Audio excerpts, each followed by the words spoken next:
Okay. Are we ready? Let's... Ready to go. Got your characters ready to go? Step into a Lacrima. In particular, step into the city. And you're all gathered together in front of a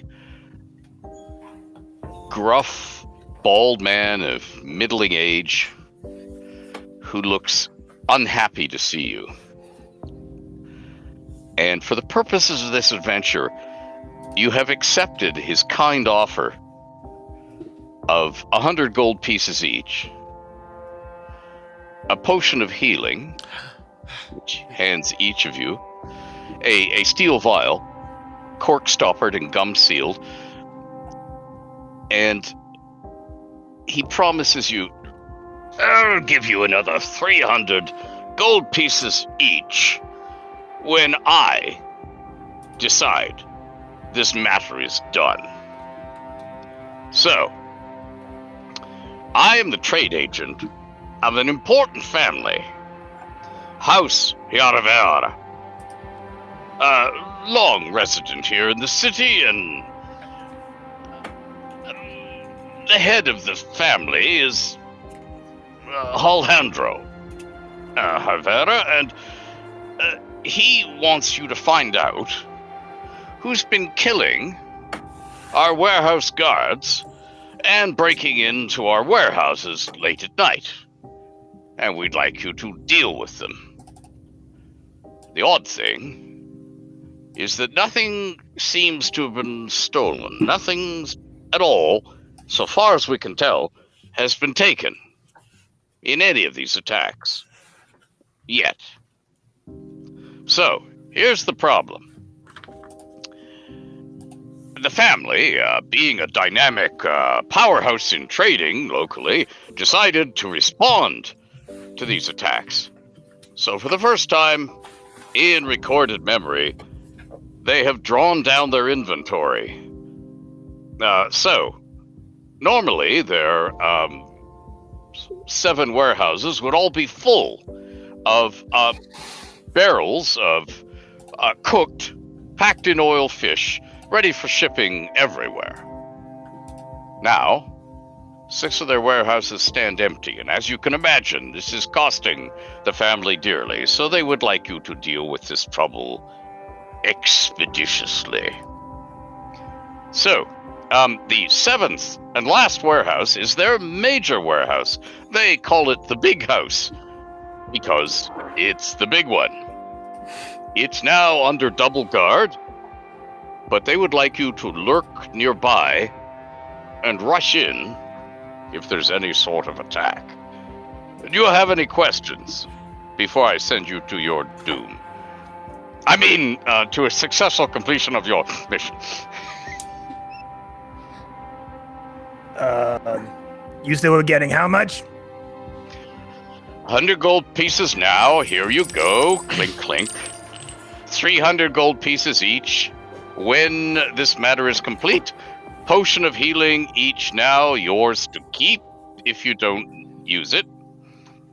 And the undying favor of House Yarvera, as long as you don't kill any members of the household. That would be bad. Oh, so don't kill anybody in the house. Yeah. That would be it. I carefully haven't told you where the house is. True. In order to cut down on that. That would be probably very useful information. What if the person who's stealing is someone from the family? You say this is the big house. Well, how big is it exactly? Picture a barn, 60 feet across and 120 feet long. It's a warehouse like many others, but larger than most in the city. Now, as for what you do if it's a family member who's pilfering, I leave that to your discretion, because as professional adventurers, you are the souls of discretion. Of course. And I have heard such philosophies of life as kill them all, and leave no witnesses, and I leave that to you. If you think you can persuade the pilferer, and they are a family member, then if you can manage... Oh, blackmail. It's such a cruel world. If you can manage to negotiate successfully, I believe they call it government. If you can manage that, do it. But if it ends up like most governments, where swords all meet in the same place, well, that's life. Or rather, death. But as long as it's not a family member. Yes. As long as it's not a family member. I must be mindful of who's paying my paycheck. So yes, no family members, please.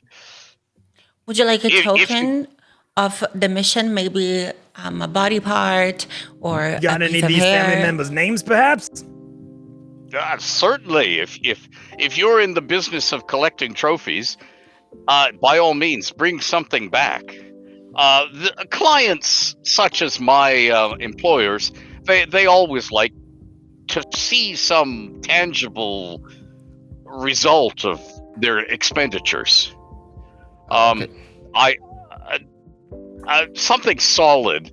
They're not really big on buckets of blood. Those carpets are expensive. Yeah. Okay. Do you have any kind of indication of how the people are dying? Out of the way. How the guards are being killed? Fingers? Toes? Well, there seem to just be attacks from the streets, and we find guards dead in the morning, and we find that the warehouses have been forced open, but we find nothing missing. But do you know how the guards are being killed? Yes. With fire, with acid, with how they are being killed? Well, no. Most of the slayings are physical. The cudgel, the knife, the sword, throat slit. All right. But the warehouses basically contain barrels of fish that are about as large as a short man. So think of a short, fat man. Think of a barrel the same size. Think of it full of fish and oil. So it weighs about the same as 2 or 3 men. And that's all that's in the warehouse. So it's hardly surprising that they don't remove any of these barrels, because after you've eaten one barrel full of oil fish, you've eaten them all. My employers make. I think we just solved the mystery. I think it's you. Get him! Are you by any chance coming with us? Are you by any chance coming with us? No. Just leading the way, you know? Oh, certainly. I can take you to the big house. And then I shall make myself scarce. Because as you can see, I am a fearless veteran warrior with too much to do. So I can fit you into my schedule just long enough to take you to the big house. Let's go then. Would you like to go there now? Yes, absolutely, please. Very well. It is just past midday. So you have plenty of time in which to solve this mystery. But I've said too much already. Come, if you're ready, come with me. Sir, would you say this great house has any notable enemies or feuds? Well, all of the successful families in the city feud with each other constantly. That's what they do. And when they're not feuding, they're romancing. And when they're romancing, that sort of offends other family members, because these are rival families that you shouldn't have anything to do with. Sounds like a party. It gets rather sticky, in every way. Oh, And so therefore, all of these successful people have many enemies, but none that I know of that would go around slaughtering dozens of warehouse guards.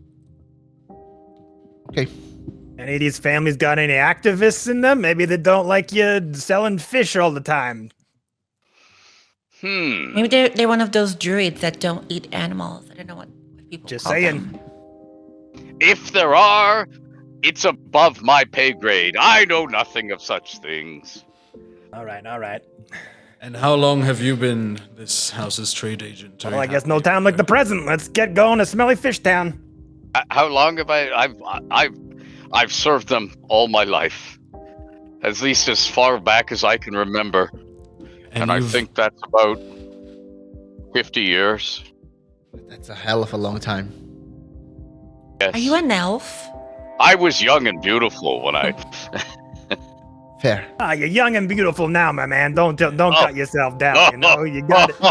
You got Thank the you. usual flair going on. I like know you. what too about style. You know that beard it's right inside the town right now. Like I genetically can't grow a beard, otherwise I would. I got to use magic to grow follicles, you know. But trust me, you do them just fine. Oh, you must use magic for follicles? Yeah, Diabolical! I know. I don't like it either. You know, I don't like to deal with enhancements too much. But you know, when you got a slick steel skin like this, you know, you got to spruce it up once in a while. Fair enough. Right. Well, now that we're friends, you want to go to the big house? Yes. Boy, please do I! lead us on. Yeah. Okay. Let's follow the money. Okay. He strides forth. You're in the middle of the city. You're in the busy working district, not the highfalutin district. You're heading for lots of warehouses. So the streets here are wide. There are wagons everywhere. There's dung everywhere. There's beasts being led along. Everything's rattling and rumbling. And then he stops and he points about a block away at a warehouse that's much larger than the other. And he said, "There, that's it. The big house." Just as I imagined it. It's indeed big, It's bigger in person, actually. right? I'll try to recon around the house, the big house, to see if I find anything, any kind of clues. So I'm Well- gonna just circle around. Shall we? Sure. Okay. Big, solid, rectangular building. And there are small doors at both ends, small being human-sized, and the sides are made up of gigantic double doors that are all firmly shut. And, I mean, you've seen warehouses before. You figure that inside there will be a bolt and bars. There'll be wooden timbers dropped into cradles to hold these doubles doors shut. And there'll be somebody inside who removes those timbers when somebody on the outside says, "Open up," you know. And there are indeed pairs of men and women in back and breast armor. They're taller and brawnier than most. So if these people were in our real world, they'd be playing football. They have big shoulders and arms. And they're wearing breastplates, and on the breastplate they all have the same thing emblazoned. Imagine that right in the center there's a V, and then there's a second V upside down overlapping it. So one is like that, and in the middle of it there's another one like that. Okay? So this is obviously the house sigil. And they're sort of regarding you with suspicion because, you know, you're a motley ragtag band of armed people, and they're sort of eyeing you. Well, and I'm sure they're not happy that we're here to take over their jobs, or at least enhance their job. Ah. Do they... I don't know if they look like they know you're here to do that. Well, someone should let them know, or else it'll be strange that these 5 armed people just wandering about. Well, I can try something. Yes. So I walk near them, near the guards. I'll just flip my hair. I'm wearing medium armor, but I just glamoured it with magic to make it skimpy and revealing. So I'm gonna go to them and bow. Hello, dear people. My name is Touch Me. I am a cleric of Gaul, the goddess of beauty and pain. We're here on a mission. I have this hello people right with me. We're here to help. Help?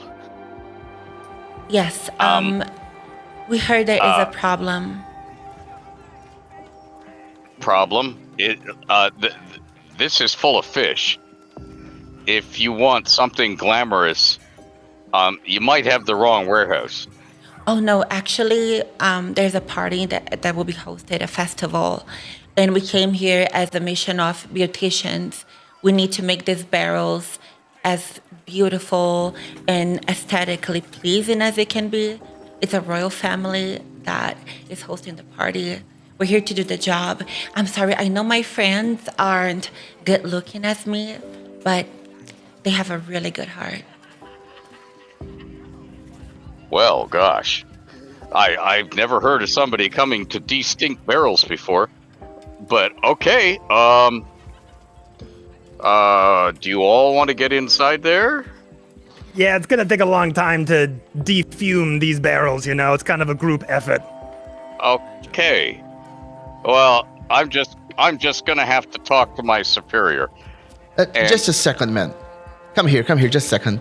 Buddy, we are on a mission, and we are very discreet people. So, take here these 2 gold pieces, nobody's seeing, and you just, look aside.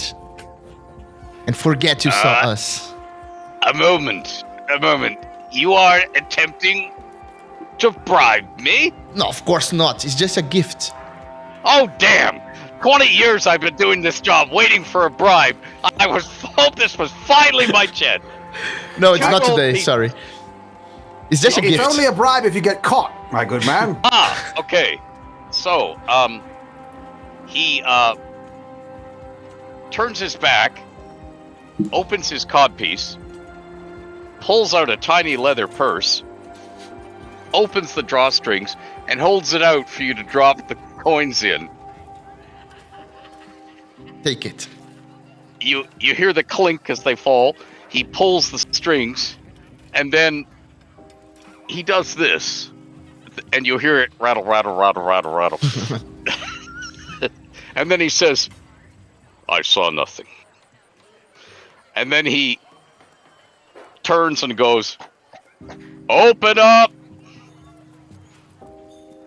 And this voice inside goes, you can't hear what it says.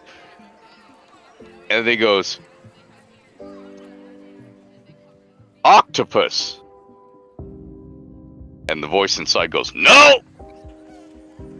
Then he goes, crab! The voice says, oh, okay. And you hear this rattle, rattle, and the bolt comes down, and the doors open, and just as you're beginning to see the beautiful panorama of gloomy darkness and stacked barrels to the ceiling, a wagon rumbles up behind you, and out jump 14 people.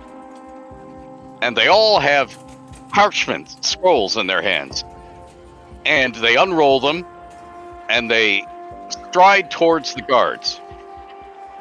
And they're holding out these parchments. And as they do so, each one of them reaches to his belt where he has what looks to you like a clay gourd. And they all dash the clay gourds to the cobbles and keep walking.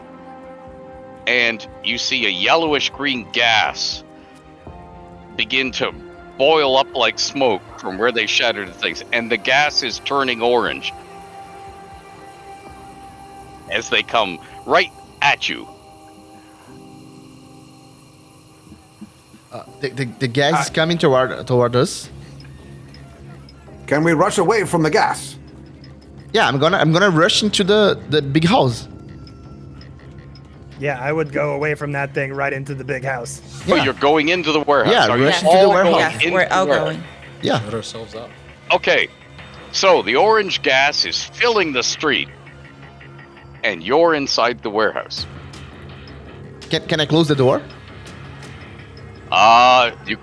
You can have a go at it. There's 2 guards standing there with this timber in their hands, giving you funny looks. Okay, I'm just Yeah. trying to pretend, that I'm closing the door, but oh, heavy here, right? Yeah, steady. I'd Were they- go were- inside and like follow you and help close the door and be like, there's some weird act going on outside there. There's some gas or something. It doesn't look good. We gotta protect the wares inside of here. Come on, help us. You don't want the fish to go bad. Come on. And I'm trying to convince them to like. Get Oh, involved. so they give you startled looks, and that they look at you and point at you and look at each other. Then they clear, who is this guy? Well, he had to defume the fish, but there's not a lot of time to explain that right now. We need these doors closed immediately. There's some weird gas. Maybe someone's trying to attack the barn. The big house. We don't know, but you don't want that gas to get in here. It's gonna spoil all the food. Come on. Defuming fish.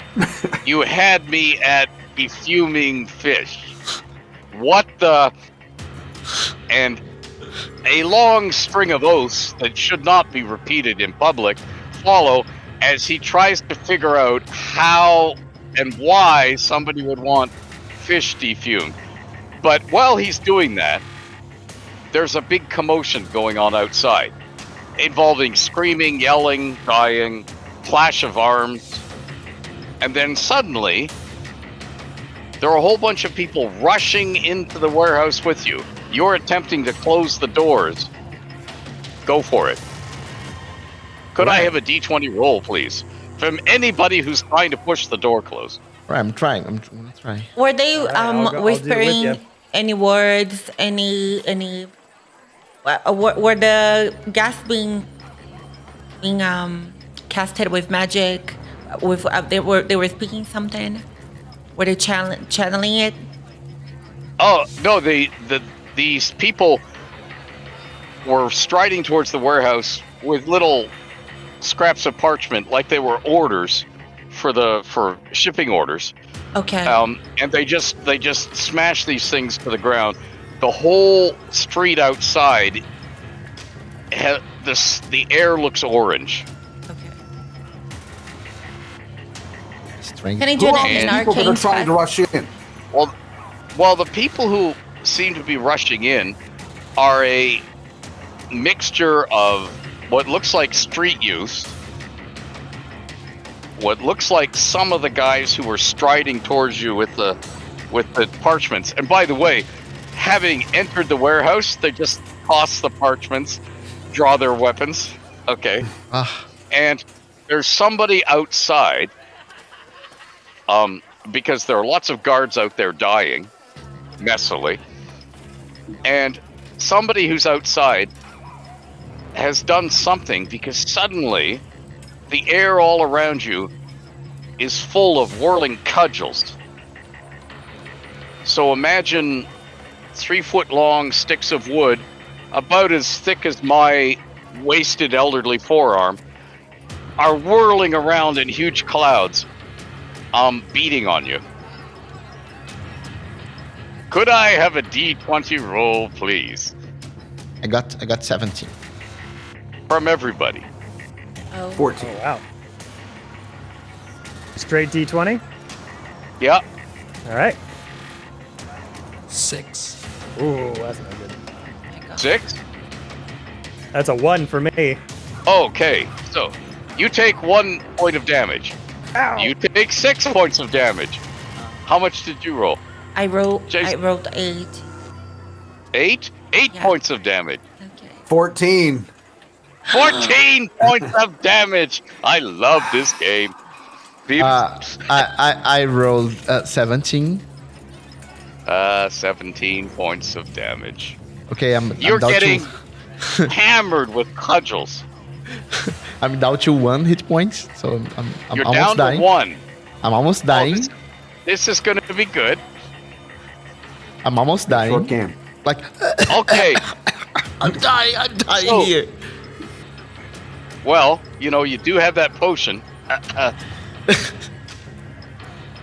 And all of these people are rushing into the warehouse. They don't seem to be doing anything except spreading out through the warehouse into the darkness. It's like they're casing the joint.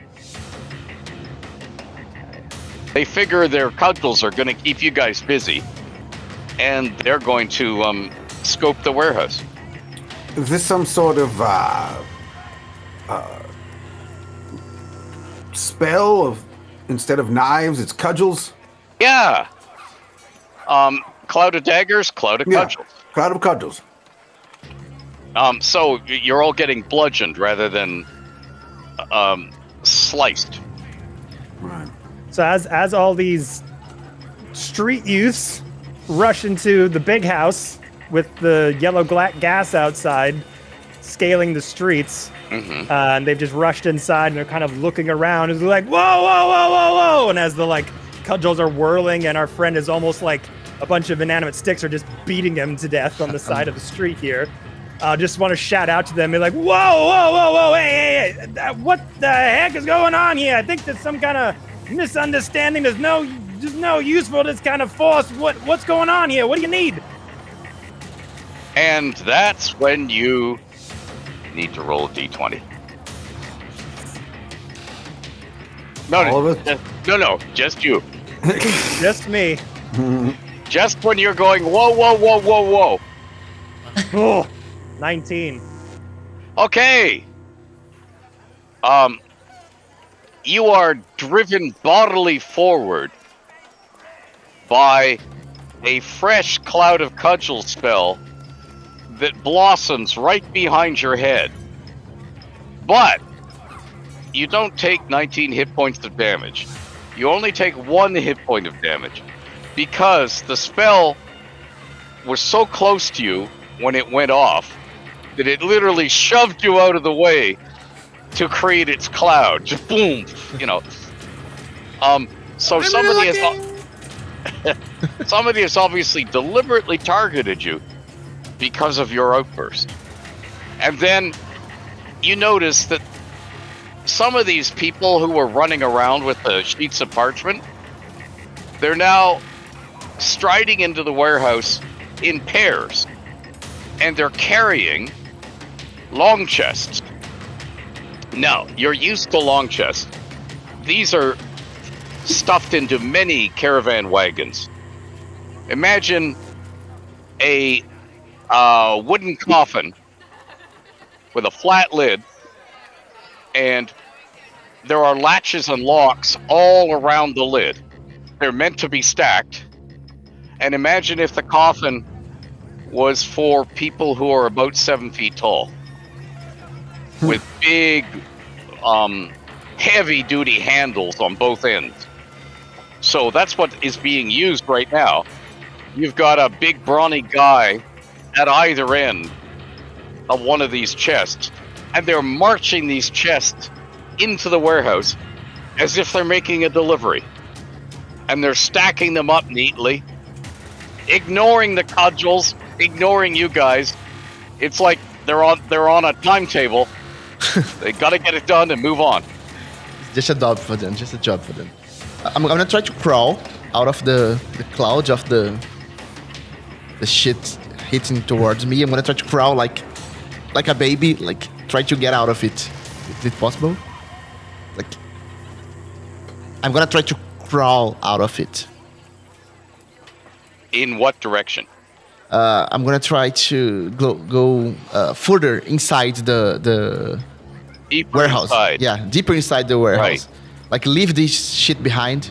No looking back, just crying, crying, Okay. and my tears are mixing with my blood that on my face, all bruised up, and I'm gonna. Oh my God, what am I doing here? It was just a job. Okay, and this long arm reaches out of the darkness and Gosh. falls on your shoulder. And the arm is attached to a person whom I would say is the first 6 foot tall female you've seen today. And she says to you, "Oh, good. You must be here to show us which chests are the right ones. Come on."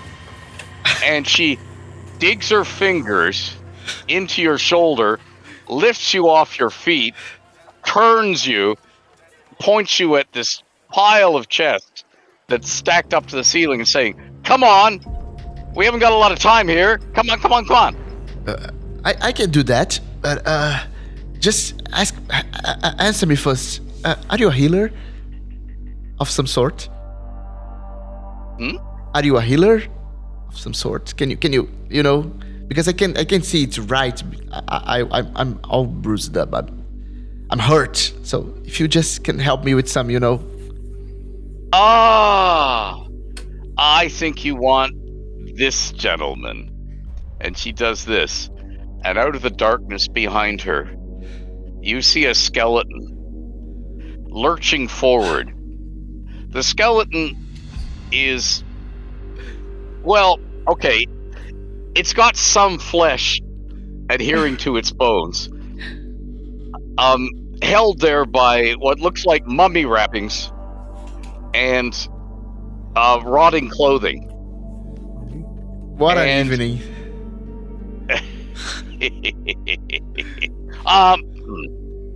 And this skeleton walks up to you and says, "Come with me."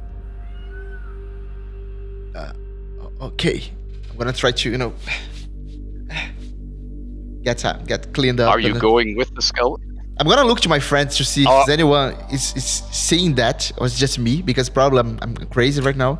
But any of my guys is seeing that. I'm gonna point to them like, "Have you seen the skeleton here? Or am I hallucinating?" And are they in front of all the chests that are piled up at this moment? Yes. Okay. So in fear of them taking my friend, I'm gonna run up and go, "You're not taking him anywhere." And I use my telekinetic movement to move him away from the chests, whilst using my strength to push the chests that are piled up so that they fall on top of these creatures. When you say move him, you mean your friend, Yes. Yeah. not the skeleton. No, because my telekinetic movement, I can only move a willing creature. Okay, so I'm going to assume he's willing. I am. He I'm looks assuming willing. he's I'm willing. When he looked at me Okay. and pointed, I said, "I got you." So you move him, and then all the chests come crashing down on top of the skeleton and all of the youths. Yes. Okay, so what you see, first of all, what you hear is a rather unpleasant thudding noise mixed with a noise that you've probably only heard in real life if you've dropped an entire dozen carton of eggs and had them smashed at your feet. And most of the street youths aren't moving. Little ribbons of blood are spreading out over the floor, but the strong chests seem to have almost reached the floor and somewhat flattened the people they fell ended on, with one exception. The skeleton is standing there with its arms crossed, untouched, and there are 2 chests which were about to fall on it are hovering above it, almost as if magic is holding them there. And it looks at you and it says, "You do want your friend on his feet, do you not?" I would prefer him on his feet, yes. Nobody asked me Well, to meet you. Then stand aside while I take care of your friend. Well, let me join the party, gentlemen. And I'm gonna cast Cure Wounds on my little rogue friend. I'm gonna touch him, put my hand on his hair. Are you okay? How you doing? Terrible. Oh, I'm sorry. Hi, I'm having an skeleton awful day. man. What's your name? My name Come is here Sean. often? Oh no, not you. The skeleton. Hello. Do you come Sorry. here often? I'm Touch Me. I'm a cleric. Are you speaking to the skeleton? Yes.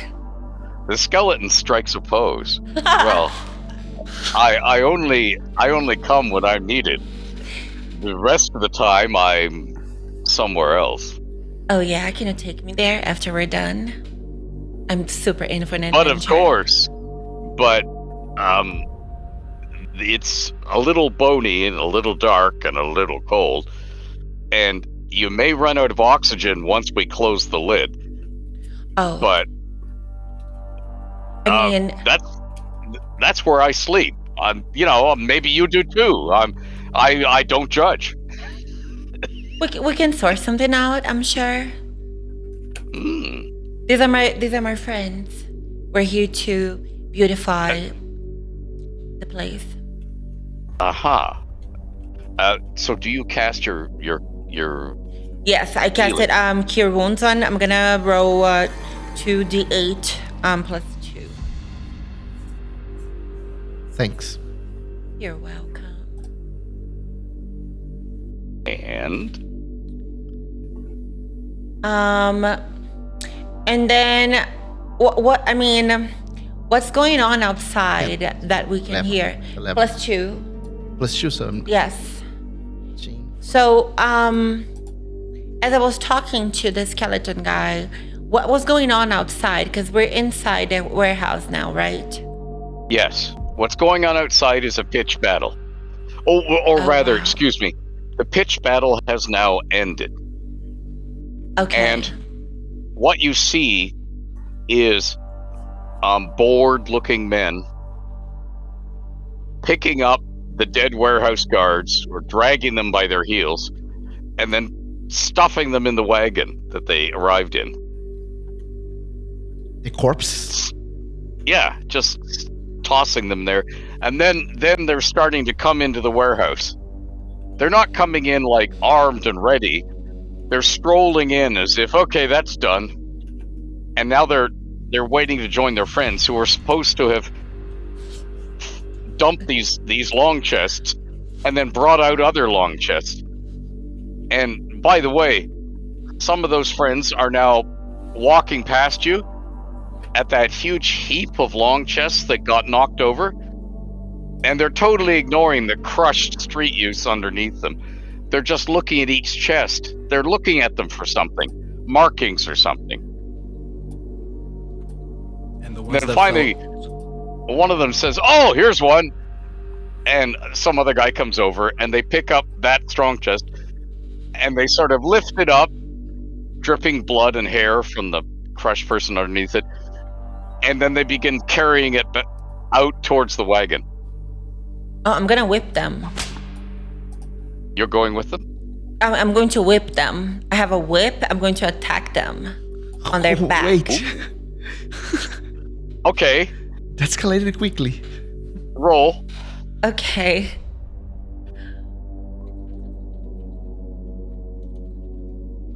So, it's +4. So, is it a natural 20? Okay. Yeah, the nat Natural 20. Yeah. Okay, so you whip the rearmost guy. You do such a good job at whipping him that your whip wraps around him, lays open his back because his armor goes flying. He drops his end of the chest, so it comes crashing down to the ground. He goes down to the ground with your whip around him, and he's saying, "Not now, I'm working!" So I look around to everyone. Hi, everyone. I don't know how to do this. I've never skipped. I've never did anything after this part. I'm also new to this. I'm only level 3. I've never been to the after parties. That's what I do. Help. to know what's next after foreplay, please. Oh, so the guy who was carrying the other end of the chest sets it down, comes running towards you and says, well, usually what he likes is... And then he realizes that after saying that to you, he's fallen unconscious. You must have hurt him really badly. And the guy looks at him, looks up, he says, he's not breathing. You're good. Thank you. You have to tell that to my head priestess. She's gonna be proud of me. So what do we do, guys? What do you think? I walk beside her and try to investigate into one of the broken coffins if I can identify what was in it or what they wanted to put inside it. Aha. So, which coffin are you going for? The one they were carrying? Yeah. Okay. So, it looks like it's cracked at the bottom where he dropped it. It also looks like you could open it easily. All it's got closing it is there are wooden pegs driven through all the hasps. So you have to pull the peg out to lift the hasp. And then somebody has pasted a seal across it with looks like they've paid taxes or duty or something, and somebody has stamped something on it. So that's all that's stopping you. Gonna open it? Gonna ask the one who came and talked to our Nerissa what he thinks is inside it. Hey friend, if you don't tell me what's inside this chest, you're gonna find out the hard way.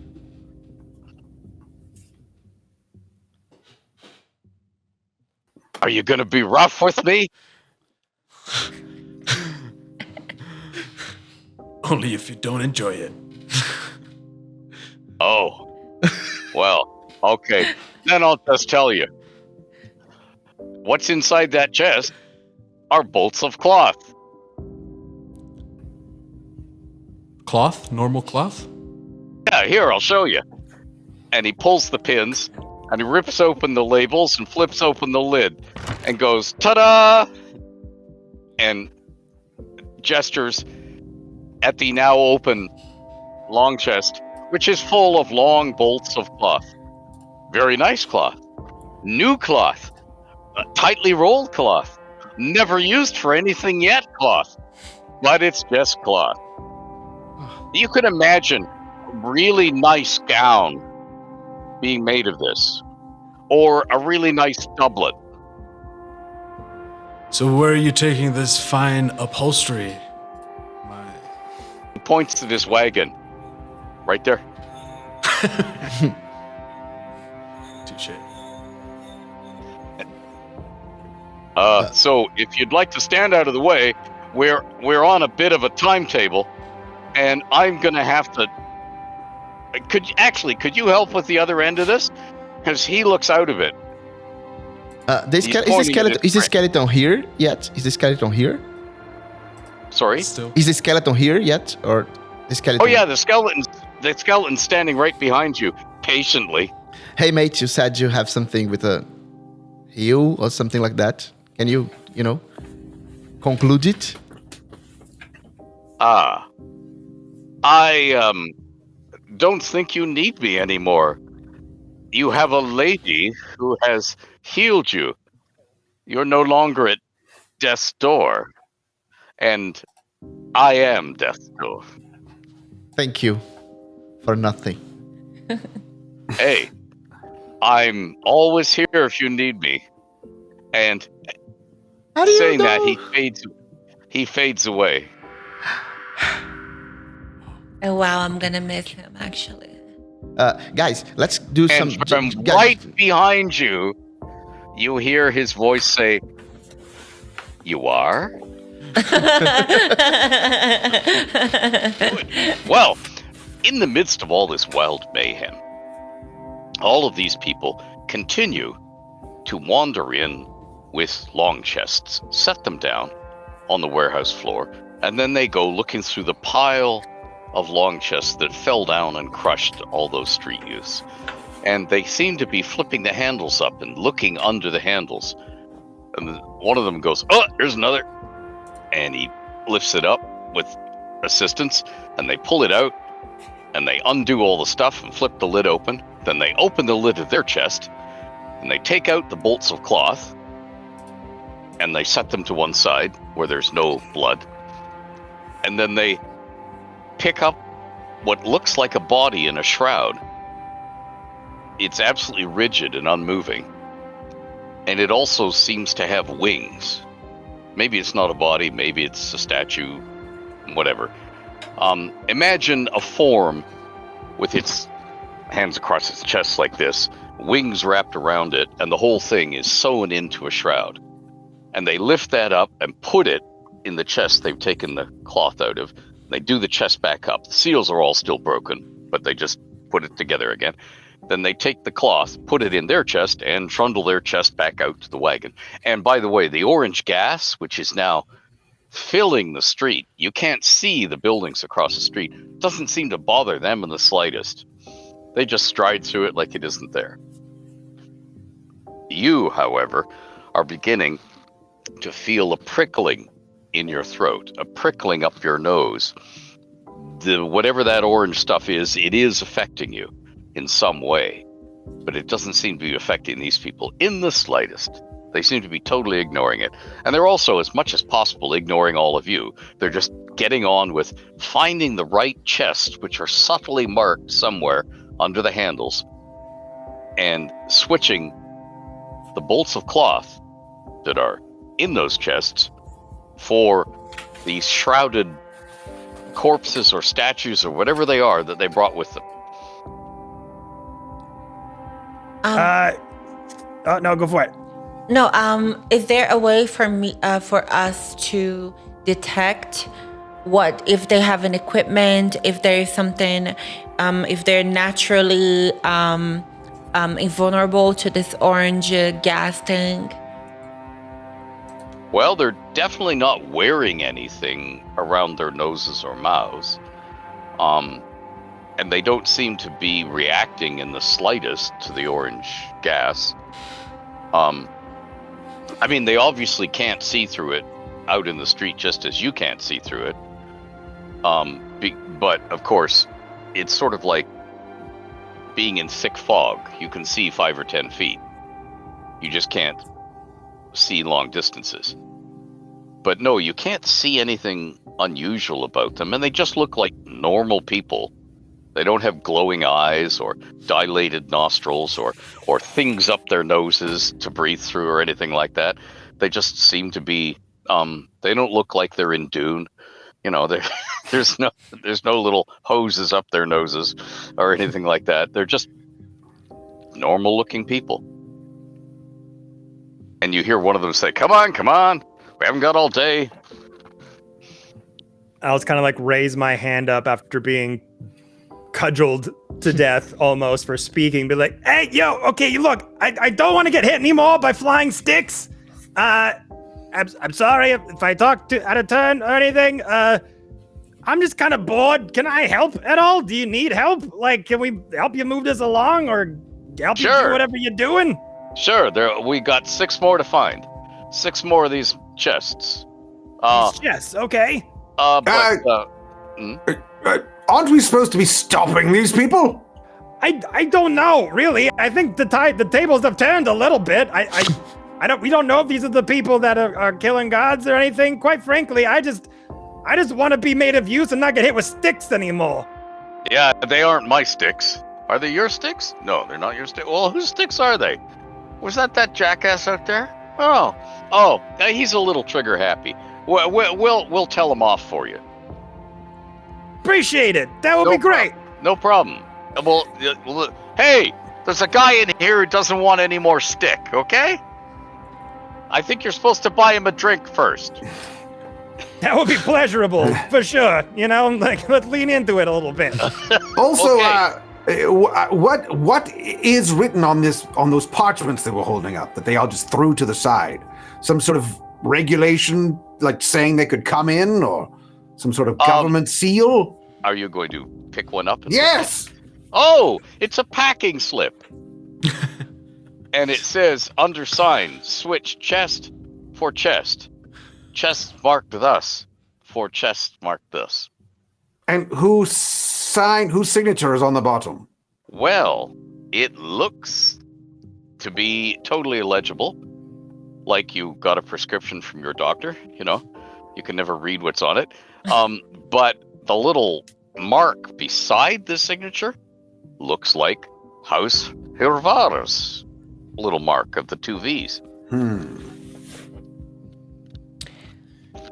I think we're supposed to stop these people. That's why I wrap my whip around one of them. Maybe we can just finish the job. but maybe we can just, be a little bit more friendly, and maybe we'll be able to find out more on the inside. Look, big guy, what's your name? I go over to you, Jason. I don't think I caught your name before. Oh, Glormagill. I'm your old friend. How dare you forget my name? Sorry, I've been getting hit with sticks for the last goddamn 5 minutes. It jogged my memory. I'm sorry, Glormagill. All right, so Glormagill, and your name again? I forgot to catch it in the meeting that we had. Oh, I'm Touch Me. I'm the cleric of the goddess of beauty and pain. Hi. Did you say touch me? Yes, that's her name, but I don't think she's giving you consent. Oh, yeah. To touch her. I didn't think. There's a ritual before that. Yes. Yeah. I just felt like I was in an Austin Powers movie for a minute there. Okay. Yes. It's fine. Not touching you. Not gonna do it. I'm gonna call you teacher, just to make things a bit clearer. Look, the other two there, they seem to be getting in with these people, all right, helping them with boxes. Look, these might be the people we're supposed to stop, but let's just, I don't know, go with the flow. I think we're going to be better off helping them right now than trying to cause a bunch of fuss. Okay, I'm kind of saying this, under my breath. The guy who, you stopped and asked about it, he says, don't stop me now. Don't stop me now? Yeah. Because having a good time? yeah, that's it. I want to have a good time. I want to get a drink. I want to get this done. But hang on a second. And he goes to the one who's still lying on the ground, senseless, with a whip wrapped around him. And he goes, "Hey, sleepy time's over. You had your fun." I mean, the lady even said later or something like that. So get up. We got chests to move. And of course, the guy's just lying there senseless. He's not responding. And he goes, "Hey," and he nudges him with his boot. "Come on. I know you like whips, but come on." He's not moving. He's out of it. I think you're taking a little bit of a nap. Why don't we help new friends here for a minute and try to find those other crates? You said there's 6 more? Yeah, there's 6 more. All right. Yeah. You want to look under the handles, and you want to see if there's a little scratch there. Like a long scratch. Like not an accidental scratch. Like a scratch somebody put there deliberate, And those are the ones we want to open. We want to take the bolts of cloth out of them. Yeah. We want to take the statues we brought and put them in it. We put the bolts of cloth in, and we take them away again. And, Statues in, cloth out. Yeah. It's perfectly okay. Nobody gets hurt. No, not at all. Nobody wants to get hurt. We're all friends here. Yeah, we love cloth and statue work. Let me gather my friends here. It's a little this is a big place. It is called the Big House. Maybe the 5 of us could, just gather together. We'll help find these things for you a bit quicker. You focus on this. Just curious though. Do y'all know what that yellow gas was outside? Doesn't look like it was a smoke bomb or anything. Get a little bit of a tingle in the nostrils, not the good kind. Oh, yeah. You don't want to be messing with that. That's, that's the Thulsania gas. It's you boil the leaves of the Thulsan vine. Well, it's not good for you. It slows you down. Well, unless you're a reptile, or I don't think it works on mushrooms, Or a rave veteran, either or. Yeah, well, yeah, that's it. It just slows you down. Okay. So, like, if you're in a fight, the other guy can hit you twice. You can only hit him once. Thanks. That Wow. would be Yeah. problematic. Well, But- so are you saying that you're reptile? No. I'm just immune to the stuff. Ah, you've developed I an had- immunity to it. Yeah, because over the I years. had a job for years, picking the vines, and every time you crush the vines, it lets out some of that gas. So, you know, they didn't yell at us for being slow in that job because they knew that this is what happens. So, you know, Not a bad deal. Yeah. Who are you working for? You are working for the family that owns this house? but of course, Ah, the House Hervara. Yeah, how's Havana? Anyone in particular? Well, you know, when you're hired on a personal Isso deixa services anotado. contract by a lady, you're not supposed to go around saying who hired you and what for. You know, little What? matter of discretion. Of course, discretion is everything. You Yeah. don't want to reveal your soul. I cast Zone of Truth. Ah, you do. He gives you a sort of hunted look. And he tries to walk away from you. I'm gonna grab this motherfucker by his arm. It's And- it's sick. It's a range of 60 feet Yeah. with a 50-foot Yeah. radius, 15-foot radius. Yeah, he can't really get away, but he's Yeah. making the college try. And the skeleton strolls forward out of the darkness.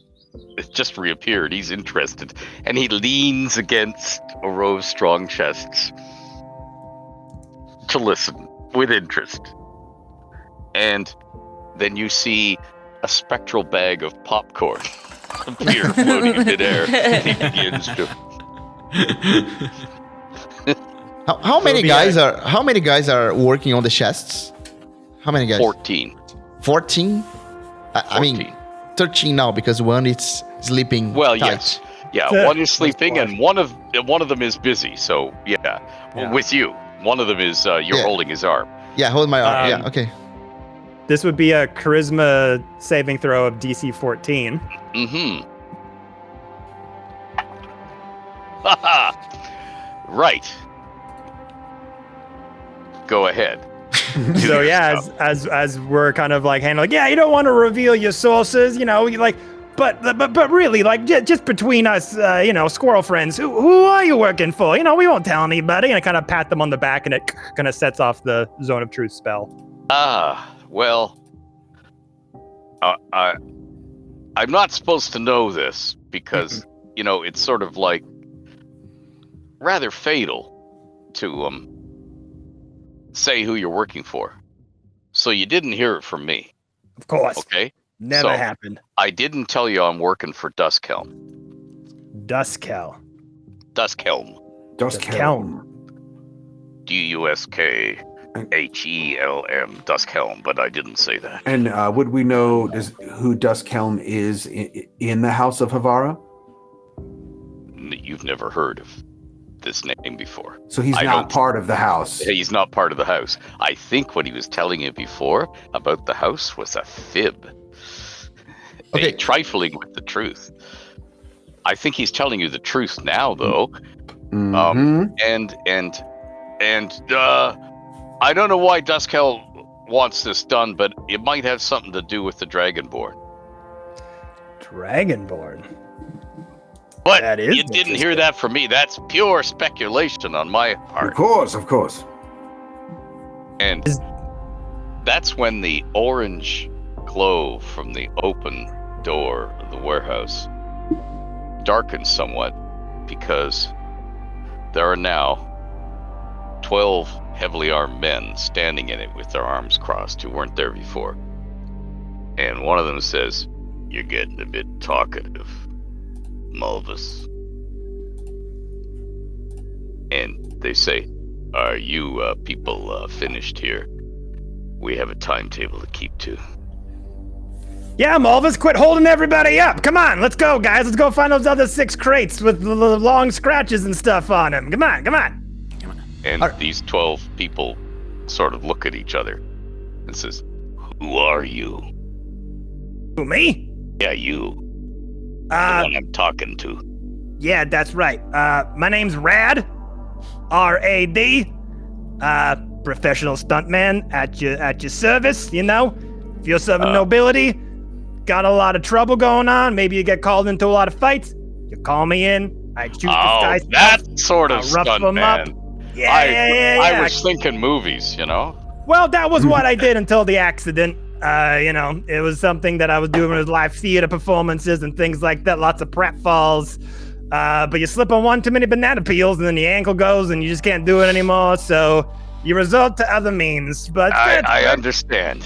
Yeah. Yeah. I used to do those movies too, but now they tell me to keep my clothes on. Yeah. Okay. Well, okay. I know, right? Yeah, I know. Yeah, Are- there's this brief window, this brief shining window, and then you get to play old guys with no teeth. it's a living. Yeah, so it is. So let's continue switching the bolts of cloth for the statue. Are all of them busy? Are all of them busy, like distracted? Because I wanna go around and look for the place. You know, look if there are other way outs or other doors or stairs. Are there anything on this room that we are not thinking particularly? Are there anything in this room? And you're going to try and sidle away. Remember, you still got your arm around. You're going to let go of him now that he's being zoned of truth. Yeah. Are you going to I'm gonna go? let him go because Okay. I don't want to. So you're not dragging him with you while Yeah. you're searching the warehouse. Okay. It wouldn't be helpful, but And then you see the 12 people in the entrance who are all glaring at you. 2 or 3 of them are looking over their shoulders, and one of them says, "Hey, fellas, gotta go. And suddenly, they aren't there anymore. It's sort of like, when a football team lines up for the kickoff, and then somebody gives a signal, and they all go whoop like that at once. They all go whoop like this. And the reason for that, you can see coming through the orange mist. There's a line of city guards. Maybe 20, 30 of them, maybe 40, 50 of them. It's like they've called out all the city guards, and it's like they're closing around the warehouse in an ever-tightening ring. They don't look friendly. But you were exploring this warehouse, and where are you going? are there any doors or stairs or anything There's no stairs that you can see. There's a catwalk overhead, an open catwalk, and from that catwalk there are various little things that you would call either if it was a modern real world, you'd call them mechanics creepers. The little platform on wheels the guy rolls under the car on. Except these seem to have chains hanging from them. So what they do is drop the chains, wrap them around something that's down on the warehouse floor, and then rattle the chain along the catwalk and move it over there without having to carry it. Nothing's being moved at the moment. There is a pair of eyes looking down at you from one of the catwalks. It looks like a teenager, filthy dirty, female, hair all out every which way, dirty hands. You can tell she's female because her clothes have big holes in them all over the place. And she's sort of not saying a word, but she's staring down because there's been a lot going on down below her in the warehouse. And she's a little on the scared side, like what's going to happen next. And you also see that her eyes keep darting over that way, further into the warehouse, and then back at you, then darting, and then back at you. So she's watching you, and she's watching someone or something else. coming from kind of a corridor or something like that, Well, that end of the warehouse, the darkest end. Okay, I'm gonna look to the girl and say, Dun dun dun. I'm gonna the girl. Shh. Quiet. She looks down at you and she goes, Point into the direction of the darkness. Point into the darkness. no, she's just nodding to you. Yeah, I get it. I get it. Okay. Yeah. And this catwalk is it very high up? It's about 30 feet above you. It's kind of. So if kind you of a fall. furl your cape to one side, do a deep squat in your spandex and jump, you can get halfway and then fall back. Okay. And the statues they were bringing in, do we have like passive perception of how many are inside already? Okay. So what you have right now is 3 have been switched. And their chests are in the warehouse. The chests that they were in are now full of cloth and are back out on the wagon. Yep. And they've just found another one, but they haven't done anything with it yet. And they're searching for 5 others, like that one they've just found and 5 others. As everyone's been talking and the guards have been circling around, I would have tried to coerce some of the group to come help me find one of these other chests. Whether if they stay or not, I'll just kind of start to go towards wherever these things might be and start looking for them. Okay, yeah. They come with you quite willingly because they're all eyeing the city guards who are drawing in a ring, and they're thinking, I don't want to be here. I don't want to be here, you know. And then you hear a voice from the darkness, probably what that the young lady in the catwalk was looking down at. And you hear this voice saying, "Hey, retreat to the underways." And then all of the warehouse staff suddenly, it's like somebody said, "Hey, it's break time, free food and wine." They suddenly go from lying around to, you know, and they all race off into the darkness towards the voice. Are you going with them? Can I see what is in the dark? Because as an elf, can I? Yes. Oh, yeah. What is there? Well, it looks like you've come to an area where there's a maze of barrels. And there's a maze of barrels because the barrels of fish were stacked in 4s on long, low carts. They're really like heavy-duty wooden platforms with little roller wheels underneath them. So they're only about... It's going to be fun with this camera. It's only about this far off the ground, okay? Just enough for the wheels. Just enough to have a platform that moved. Because these barrels are heavy. And somebody was moving these, like one of those little Tetris games, out of the way. So they're now forming a maze for you, because they had to move them somewhere. But you can easily dodge around them, particularly if you don't care what happens to barrels of fish.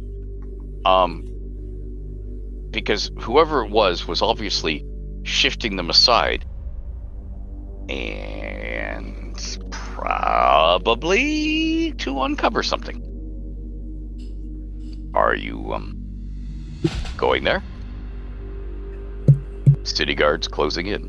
I'll be going right into the darkness, and it's like, screw this. This thing has been stopped, like, been fucked up since the start. We're just going right in, and I just start to like run towards the darkness. Everybody else. I'm trying to blend with the guys that are running to the darkness as well. I'm trying to blend with them, like I'm one of them, like. Okay. I do grab Rad as we're going into the darkness. Rad, as a paladin, who's sworn to do the duty that we agreed to do. I will want to go on record right now to say that I disagree with these tactics. That's okay. You disagree with all the tactics all the time. That's how we start making money. Come on. And I just start to grab you and pull you forward.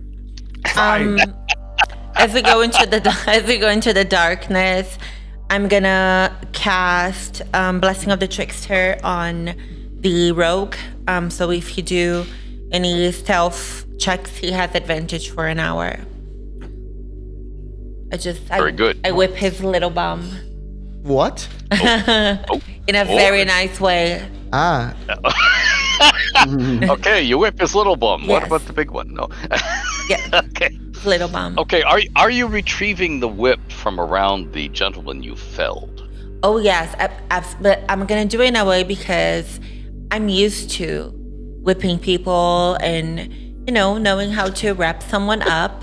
Right? I'm a priestess of beauty and pain and pleasure. So I start to unwrap my whip, and I'll be checking his facial expressions. Right? If he's Yes. waking up, if he's enjoying himself, if Okay. something's Well- gonna happen.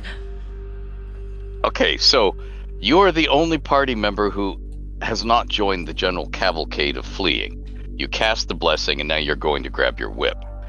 But before you get to the gentleman wearing the whip, the skeleton, who ran out of popcorn, has retrieved your whip for you and is holding it out to you with a smile.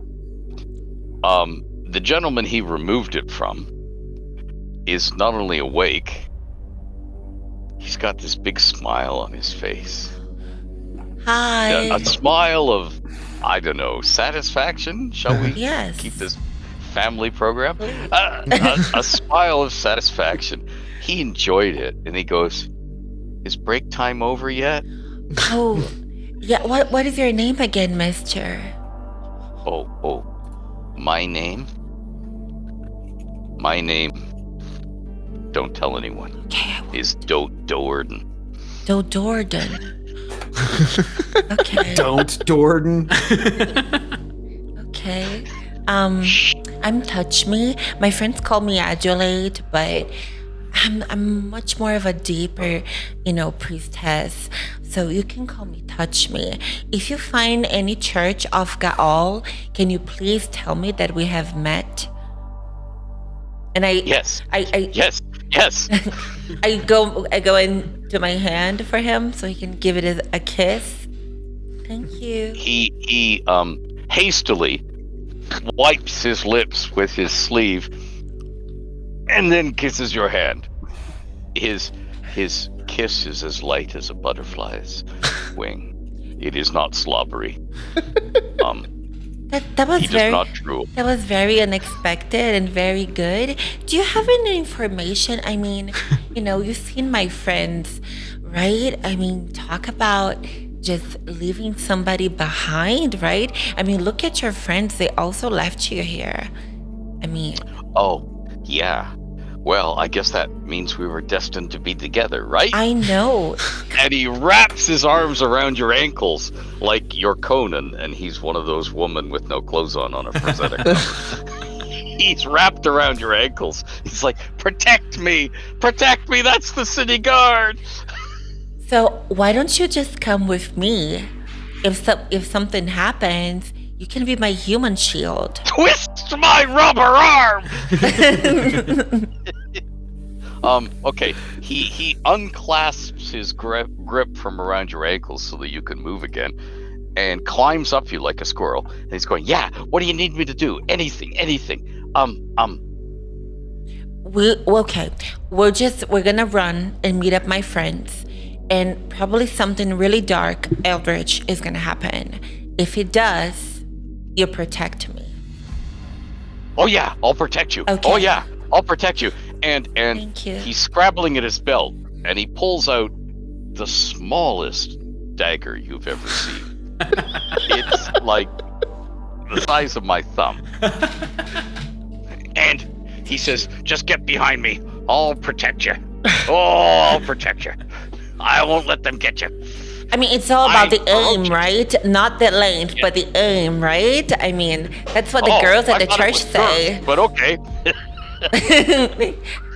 And I just Okay. I go I'll go running. with Abe. Okay. And he comes running after you. But he carefully turns, so he's running backwards to make sure the point isn't towards you, but behind you both, so that the city guards won't get him. And so he's running along like this, looking over his shoulder, tripping and stumbling over the corpses of the crushed youths. But he's making time, and you're catching up with everybody else. Yes. And everybody else is standing at the brink of a ramp, because in the darkness at that end of the warehouse, there is a large trapdoor. And by large, I'm talking about 15 feet wide and about 20 feet long. And it's like one of those there castle drawbridges. There are hooks at the front end, and you could put chains, and the chains go up to the roof of the warehouse, and somebody has pulled on them and lifted the trapdoor, and there's a ramp, a smooth stone ramp of the sort that you could push wagons and carts down, going down into the darkness of the prehistoric murk. There's something moving down there. Come on, fellas, it says. That Can we wasn't make out what it expected. Yeah, can we peer down and see? Well, it's a guy, and just as he says that to you, something lands on his head, crushing him to the floor. It's the dirty-looking young girl who was up on the catwalk. She has dropped from the catwalk above, accurately, and she was trying to land on his shoulders with, do the thing where you end up sitting on the guy's shoulders, and she somewhat misjudged, and her knee hit him in the head. And she goes, Impressive. ow. And she's now got a bum knee for a bit, and he doesn't say anything at all as he's crushed to the floor, absolutely senseless. Damn. Like a bag of beans. Yeah, but she landed on the bag of beans, so she's okay except for her knee, and she straightens up and goes, ow. I go to her, then she- try to help her. Like, hey girl, are you okay? What happened? Did you see what happened here? Yeah, he opened the trap door. This is the underways. This is where we escaped to when the city guy, and she looks past you. And past you, and right to where the brave Donurden with the little dagger and the city guard is now advancing along this aisle of barrels towards you, and you get the feeling that the ring is tightening all around. And he goes, I think we'd better escape. Escaping right now would be good. Like really good. Like really, really good. Can I see what is in this trapdoor? Under it? Yes, Behind you it? can. Yeah, there's a ramp going down into pitch darkness. But can I see in the dark? What's there? No, can I? There is a big open space. You can't see more than that. You think, maybe 50 foot square, and it's sort of like the ramp that you're looking down opens out into the middle of one of those 50-foot walls. So there's an entire 50-foot square room in front of you. You don't see any doors at first glimpse, but then you're just looking down the ramp. You're not there yet. I'm gonna recon the place. I'm gonna run stealth, and I try to look what's Okay. happening to help my friends, and use the blessing that my good friend Cleric gave me. So I'm gonna run stealth and try to recon what is happening ahead. Okay, so immediately you see that there are sorting shelves all along the wall to your left. Sturdy wooden shelves that go up like a bookcase, but there's nothing on them. They're empty. And near the wall on your right, there's a big table, maybe 20 feet long, maybe 4 feet wide, and it looks like it usually gets used for cutting and gutting fish because it smells, and there's blood all over it and fish scales, and there's cut marks all over it, like people chop on it. There's some sort of large open vat in the center of the room, and there are two old stained wooden pails right beside it. And the room that the wall that the ramp comes into the room by, the only door you can see in the room is to your right along that wall. So the ramp comes down on the side of the wall, and there's a closed, dark, looks like dark wood of some sort, door to your right, and it's the only door you can see. The pails look like they're stained with oil. Lots and lots of oil over a long period of time, and the vat is 10 feet across. It's waist high, wooden, open topped. It stinks of fish. It looks like a circular wooden hot tub if you bathed in your hot tub with fish all the time, that is. You know, some people are weird. Don't judge. No. You might be wanting to romance some sardines. I don't know. Yeah, it looks like it's full of oil right now. Something that is opaque and very dark brown and placid. Undisturbed liquid. Okay. Are my friends coming with me, or they are on the other room? Are any of them are here with me? Because I'm kind of stealth, like I am the night. No one can see me. I think me and Jason were just kind of like running towards the darkness when that person called, and then you were kind of off doing your own thing, and then went in there. And then Touch Me was behind us, getting her new S&M buddy to come with her into this place as well. That S&M buddy, by the way, has decided to hold off the entire city guard manfully at the end of the ramp. So he's taken a Conan-like stance, and he's got his inch-long dagger. Come at me! Come at me! All right, which one of you wants to greet the gods first? I'll carve my initials in you. In some delicate part of you.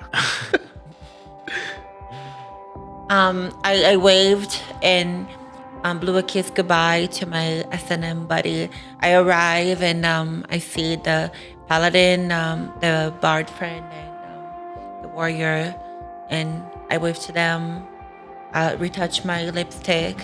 Oh, hi everyone. What's going on? Is it a party? Did you find what we were looking for? No, we kind of gave up on the looking for things when the guards were surrounding, and then someone said to all rush in here because the guards are coming in, so I think we're meant to like hide out here so we don't get sought out by anyone suspicious. We did find a hot tub. Could I examine the edges of the tub? Yes, Just good. see if there was anything unusual. If I should be preparing for something. Could I have a D20 roll, please? Sure. While he's looking at the tub. Sorry. 4. 3, actually. 3. 3 points of damage. Well, no.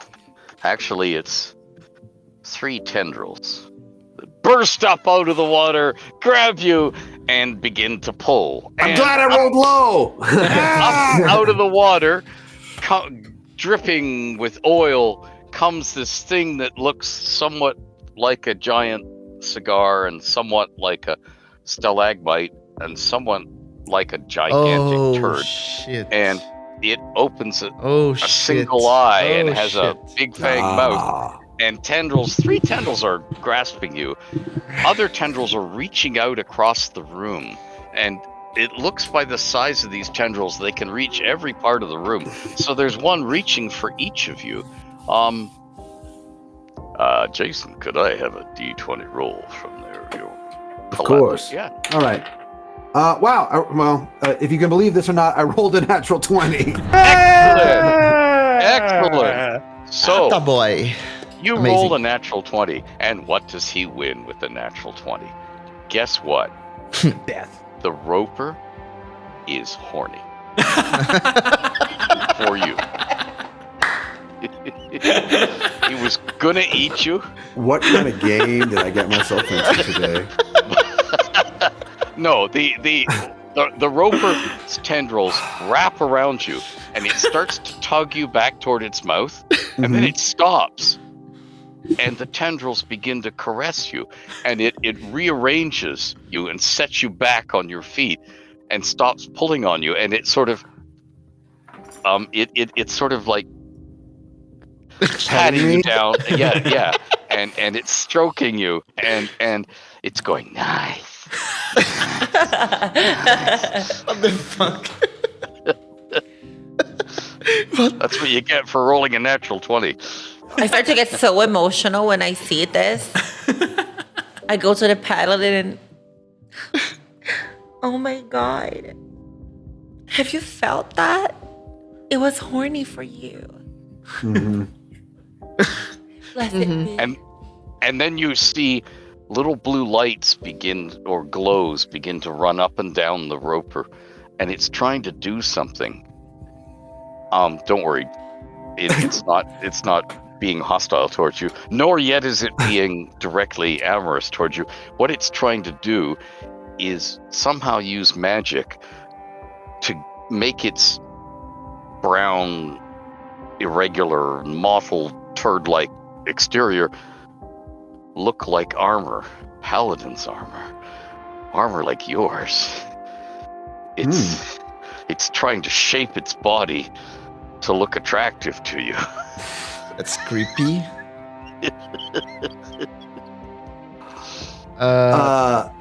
Can I reach my sword? Yes, you can. Can I make a strike? Can I attempt to strike? Yes. Then I will. Since it's distracted, I will attempt to strike it.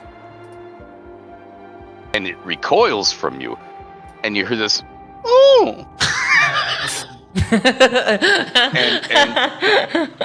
tendrils sort of go like this. I can't believe it. Are you attempting to sever or stab or? Yes, what? I'm attempting to slash at its body. Okay, D20 roll. All right. I'll guidance. I'll cast guidance on you. I'm right next to you. I put my. Excellent. I'll just tap your head. Cast guidance. Can I go after him and use my? Oh, sorry. And guidance gives me an extra D4, correct? Yes, a D4. Yeah. Great. So I get 17, and then with my D4, I get an additional 3. So I get an unnatural 20, dirty 20. Okay, so you slash through a tendril, which goes, and then it's retracted, gouting something that would be blood if this wasn't a roper, and is essential fluids because it is a roper. It's retracting that back into its body. Its other tendril goes slap, gets you across the face with a natural 20. Well, I rolled here, and that just sort of pushes you back about 10 feet. It's scandalized. It's been spurned. Unrequited love. Yes, and now all 6 tendrils are rising up, but I understand the thief was about to do something. I am hidden, stealth. So I'm gonna try to jump with my dagger and sneak attack this full creature. Sneak attack a roper. Okay, are you getting around behind it to sneak attack it? Yeah, I'm hidden. So he doesn't. Is he aware that I'm here? No. So I'm gonna die, motherfucker. He is blinded by lust. No. He is. His attention is fixated on the paladin.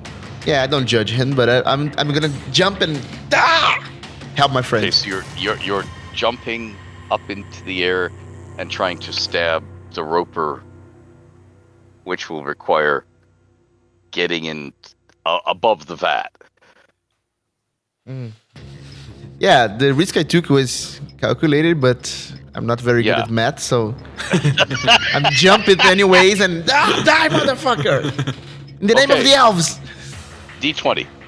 All right. Attack with my dagger. I got a 17. 17. Excellent. Okay. So, your dagger goes in. Are you trying for anything in particular? Just one of the tendrils that is pushing my friend. I'm gonna try to sever it from his body. Okay. Yes, you hit it. Roll your damage. Well, my damage was 7 point of damage. Okay. Plus Your blade slices in deep, hilt deep, and then you... And the roper shudders underneath you as it feels pain. And tendrils flail like this in all directions. Where's this pain coming from? Behind it! And it tries to whack around behind it with all of its tendrils. So they all go away from all the rest of you, and they sort of flail and bludgeon at you. So I'm just going to roll 6 times. this might not end well. Oh, I'd say you were fairly lucky.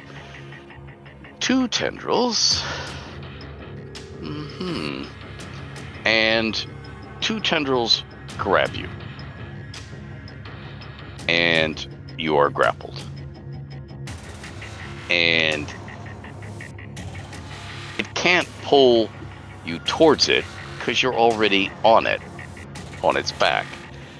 Unluckily for you, the 2 tendrils came from opposite sides of its body.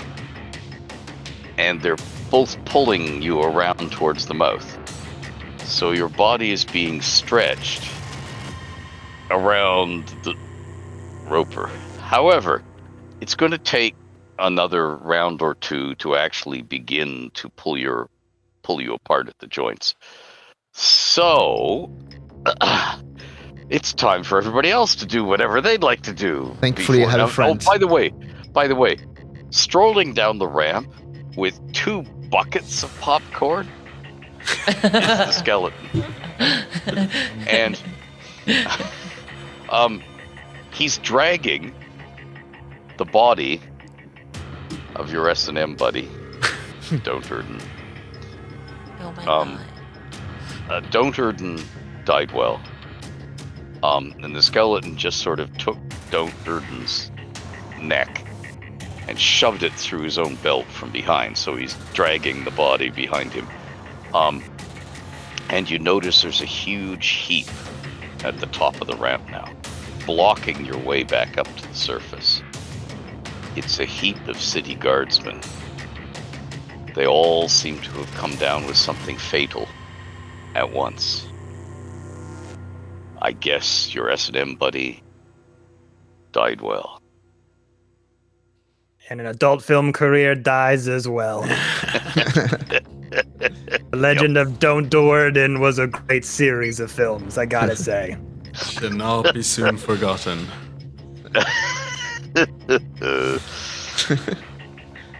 Right. But, nonetheless, he's boneless and limp now, slithering along the ramp in the wake of the skeleton. And the skeleton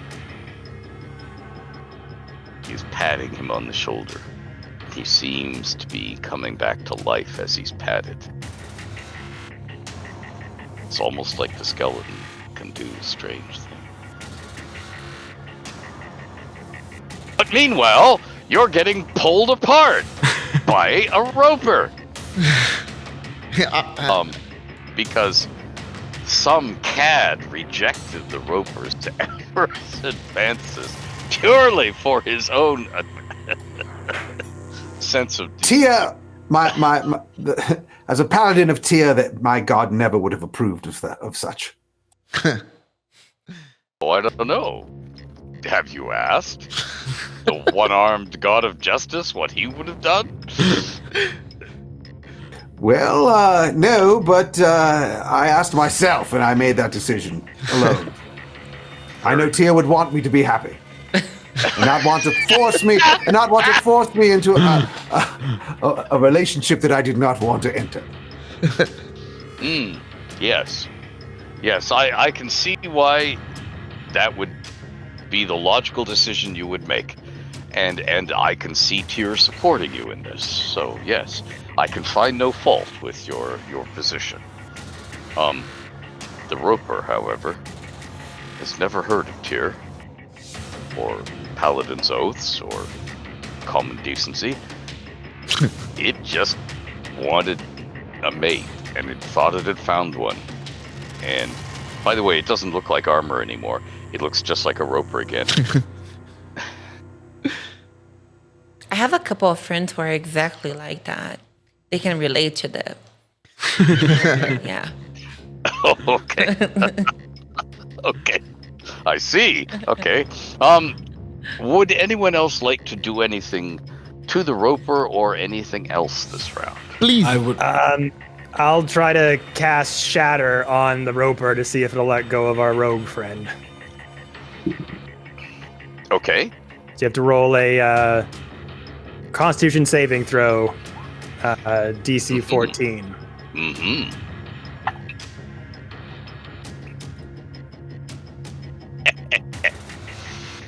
$20. Ah. Natural 20. Oof. Sorry, it was Shatter. Stuff to be from You'll the still other take side. half damage, even if you succeed. But the Roper is now interested in you Oh no. because, hey, you're formidable. You caused it pain. Maybe you're the one. It must be mating season or something for the Roper. I don't know. It's in heat! They're the worst when they're in heat! It's strangely interested, but it is also taking damage. So, I'm gonna try a long shot and walk a few paces closer to the Roper and cast Minor Illusion and make it seem as though from behind me I produce a very tiny Roper and I offer it up to him to see if he lets go of our rogue friend. he lets go of the rogue immediately. The rogue plummets into a vat of oil. Could I have a dexterity check to see if you can somehow twist and acrobatically propel yourself by, bumping off the Sure. Roper and seeing if you can get yourself not to fall into the oil? Sure. That backfired quickly. Sure. Just a second. Acrobatics test or just playing Yeah. acrobatics? Acrobatic? Yeah, that'll be better than a dexterity. It's 11. Okay. You are suddenly released. You plummet towards the oil. You desperately bludgeon with both hands and your feet on the Roper to try and propel yourself so the velocity of your fall becomes a sideways, and yes, you whomp on the very edge of the vat and fall down outside of it, not inside of it. And tendrils are now reaching out for the baby Yoda. It wants its little Roper baby. It's getting very protective. Or maybe it's just thinking, if I fatten this one up, this is my mate. I don't know. It's hard to tell. No, you're not, conversing with the Roper intimately, but it now seems to be interested only in the miniature Roper. Except its tendrils are going to pass through that miniature Roper in a few seconds. So I steadily walk backwards, holding the Roper as it's reaching for me. The tendrils stretch out across the room to follow until the whole Roper is leaning towards you like a giant tree that's outgrown its little pot. A houseplant that's about to topple off the windowsill because it's all leaning in one direction. Its tendrils are growing grotesquely long. It has to have that baby Roper. And then I just yell out, "Someone burn that oil!" That's a good idea. I know how to cause fire. Me either. That's a good idea. Care for a little fire, Scarecrow? Let me see check my items. Does anyone have fire? Then I run up. I do a little run to the skeleton. Hello, Mr. Skeleton. It's me again. Agilely touch me. How are you? Are you enjoying the show? I am, and you're on fire. Thank you. I've been told before. So, talk about fire. So, do you happen to have any fire? I mean, I know you're kind of purpley, greeny, flamey, shadowy skeleton. I mean, I don't want to offend you. Now, let's not get personal. You're supposed to buy me a drink first. I'm sorry. Things are moving so fast right now. I'm getting too comfortable, I think. I forgot my manners. I'm so sorry. It's totally okay.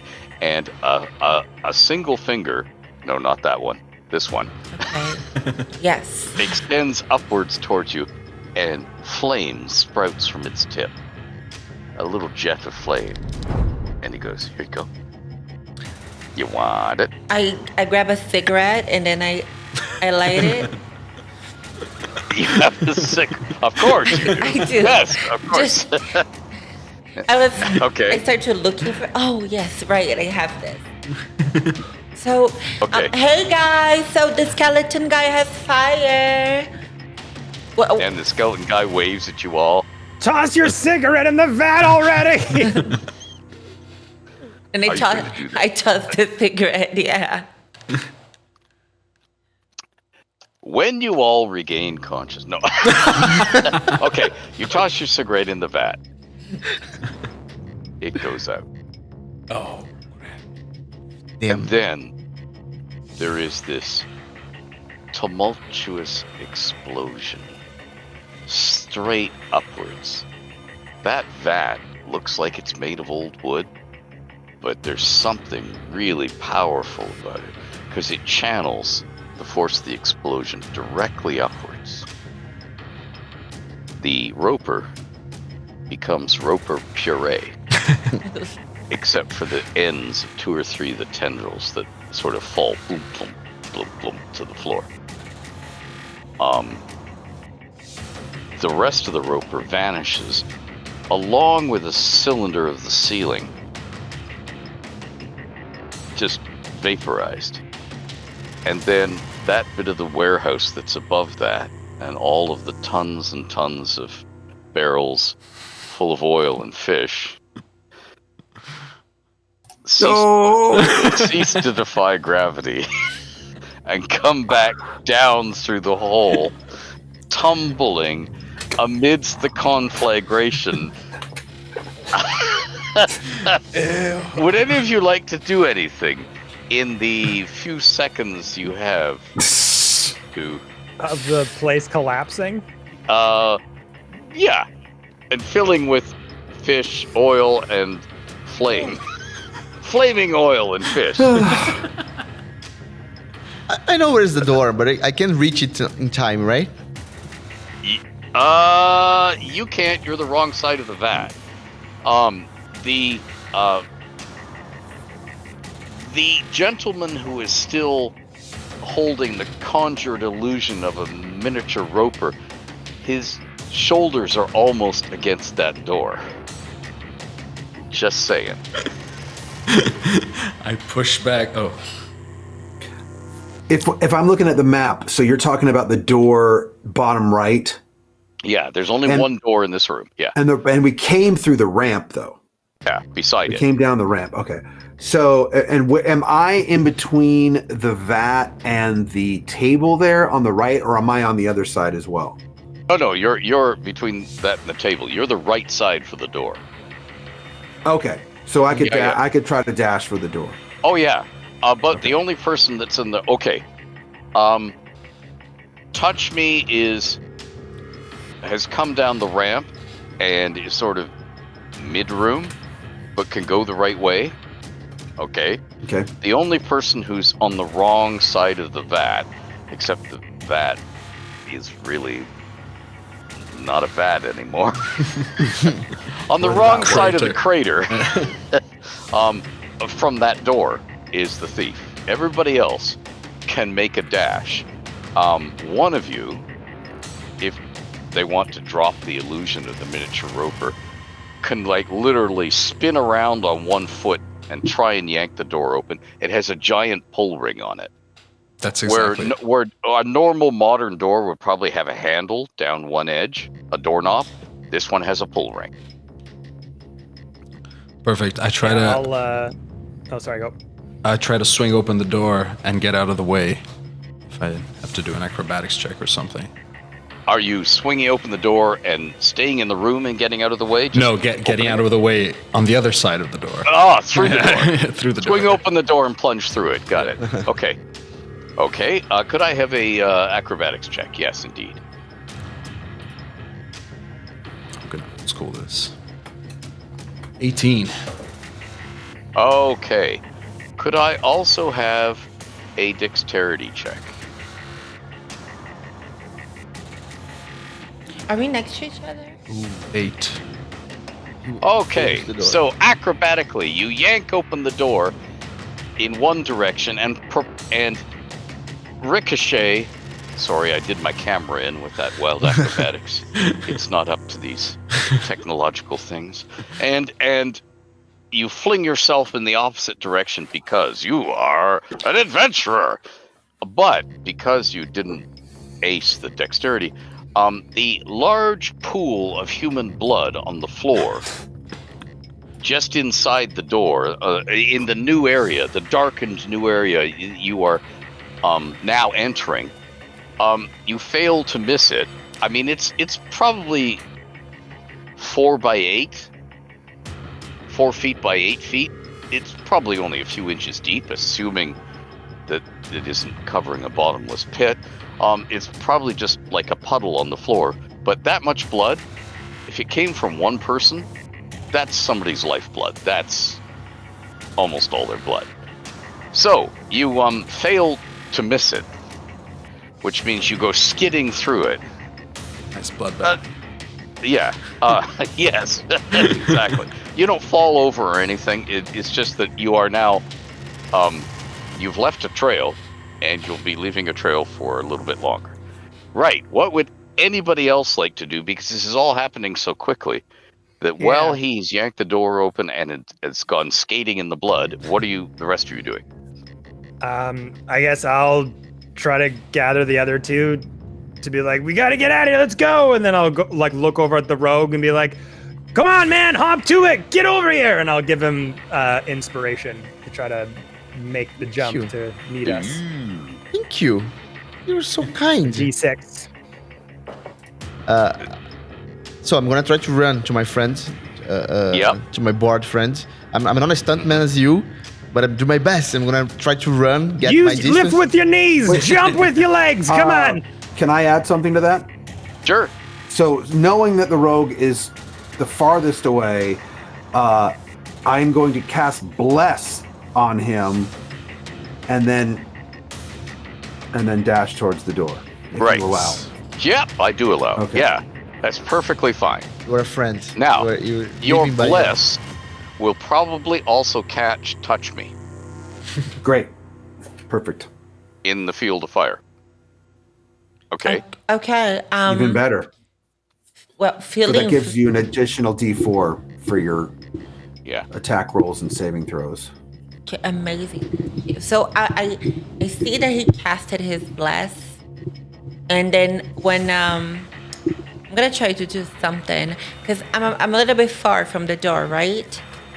Mm-hmm.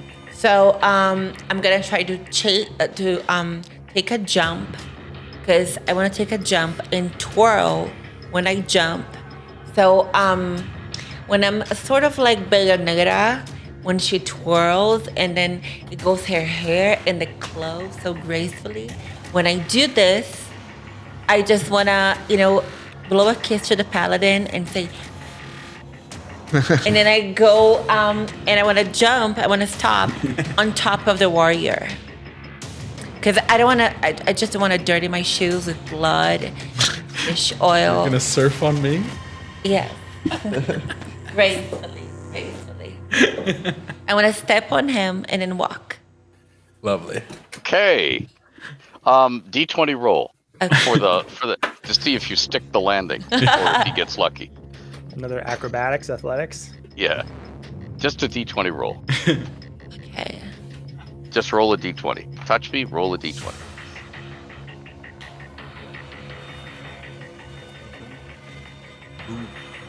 See? Oh my God. Okay. I mean, I got a 5. Those heels, man. Like, I knew I Okay. should have worn boots instead. The weight of a comely cleric, among other things, pain, lands upon you while you're surfing the blood. You are driven to your knees by the weight of her arrival. She, however, does not get covered in blood. You slide forward in the blood like you're a hockey player on ice. And she's on your shoulders. Ride him, cowboy. And what you see floating along beside you, stuffing popcorn into its bony maw. You don't know where the popcorn's going because there's like hardly a body below it. Is the skeleton. He's reclining in midair Having time of his like he's life. on a couch. An invisible couch, and he's just like, this is better than a play. And he's most appreciative of your entertainment. So, right behind him is the paladin.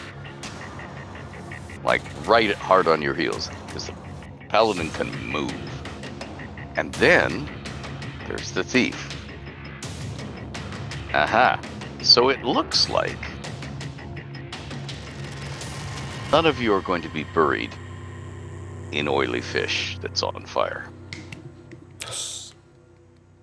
However, it looks like the oily fish is going to follow you through the dungeon. As it lands, spreading out.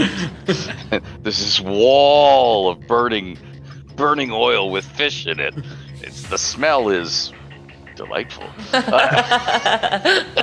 And it seems to be washing you out of this room into the next one.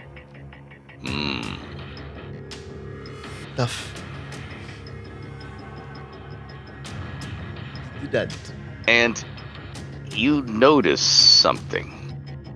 You being the warrior who's on your knees going through the blood. You're almost at the very end of the pool of blood. And the pool of blood rises up in front of you like a tiny little blob. If you've ever seen the movie Fantasia and those little dancing mushroom men. Okay, imagine a dancing mushroom man made of blood that has just sort of risen up out of the blood, and it's right in front of you, and it's got no hands, no arms, just a torso with a little head that seems to be looking at you in what you can only describe as utter astonishment. And then it goes bloop, back down. The blood flattens out, just like zoom. It sort of goes whoa, whoa, whoa. And then you skid out of the pool of blood. Touch Me sees this like front row seat because she's like landed on your shoulders, and this is happening right in front of her, and it's creepy as heck. But it's now, what else should I tell you about this room that you've now entered? Wow.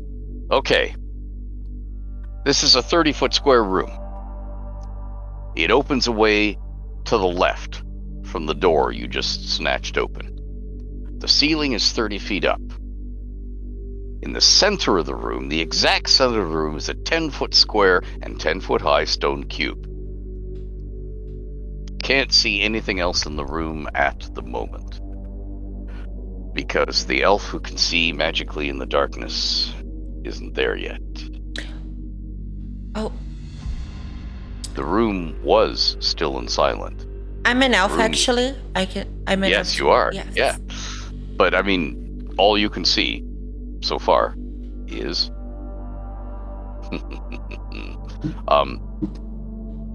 the cube. Oh, okay.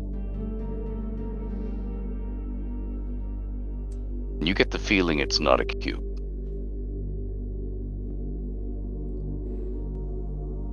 It's something else.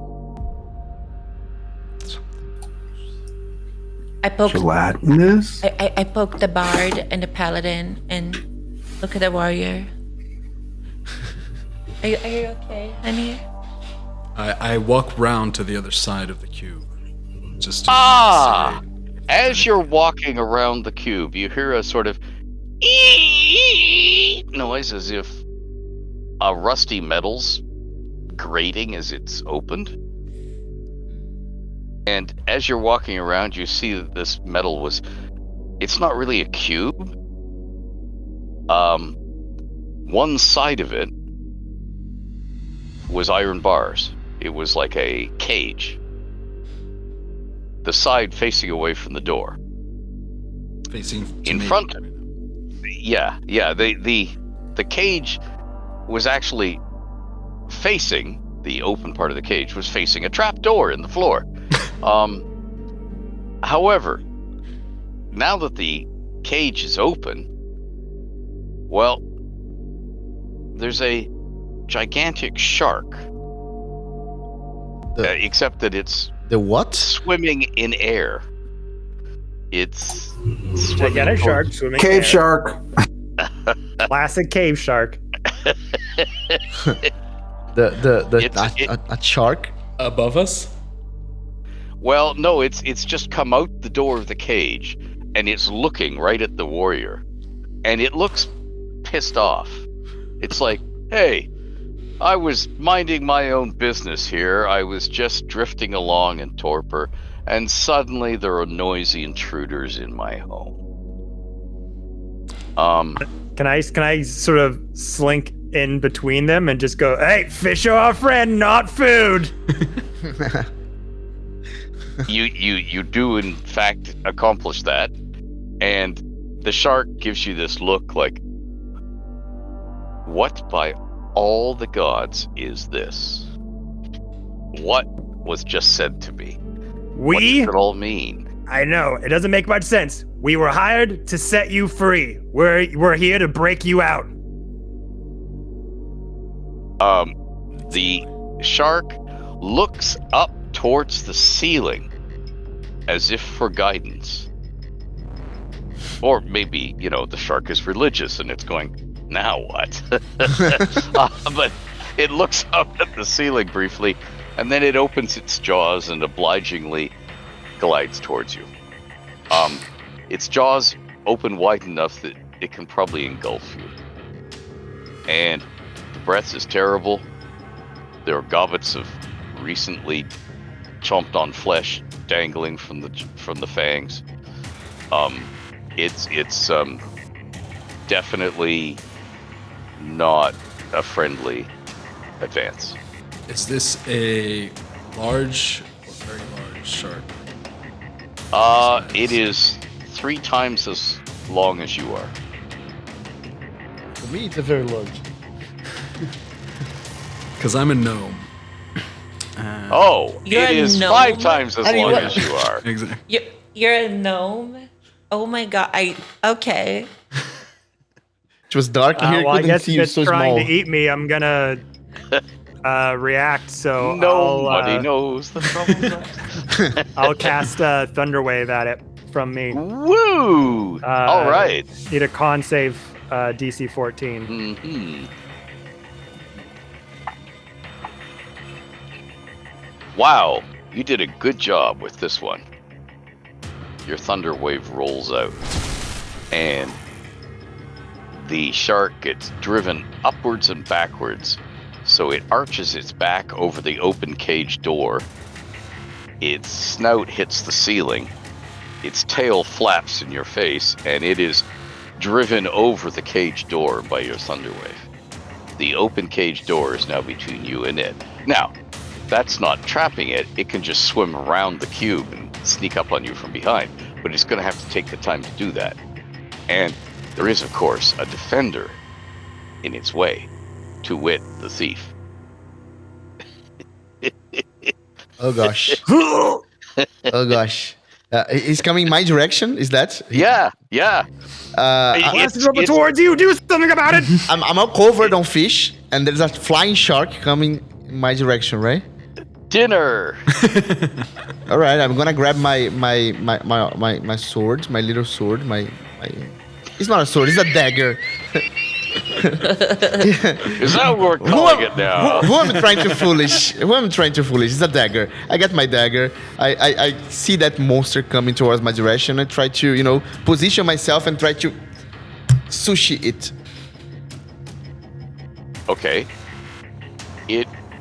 It's a little dazed from the thunder wave, and its only thought was to get around the cube, and suddenly there's somebody else in its way. Another stranger. And the stranger is acting defiant and dangerous and is not fleeing. So it obligingly bites at the stranger. Could I have a D20 attack roll from you if you wish to attack? Or a dodge if you wish to try and dodge? Or a parry if you wish to try and parry all of those teeth? And it will attack you. Because it only knows one way of dealing with problems. I'm gonna use a reaction with that attack, my cutting words, which I get to subtract a d6 from its attack roll. Excellent. Okay. Well, you reduce its attack roll to 1. So so it misses. Well played. That's my red. Just be like, watch out for the shark's mouth! Aha. Right. Are we doing order or something? Oh gosh, no. You can do whatever you want now because this thing has missed in its attack against the thief and slammed into the wall in its charge. My bless lasts for 1 minute, so they should still be under the effects of the bless. Yeah. My 2 people that I blessed. Yes. Can I? What do you want to do? I want a sashimi, and I'm gonna slice the shark. Okay, attack. Roll your attack. Still got that inspiration as well. The D6 to add to things if you need to. Right. I can see my number rolling. Here. It's a 5. But I have a 1d6 inspiration, so... I don't know if that's gonna matter. I'm gonna get a 6 here. 1d6.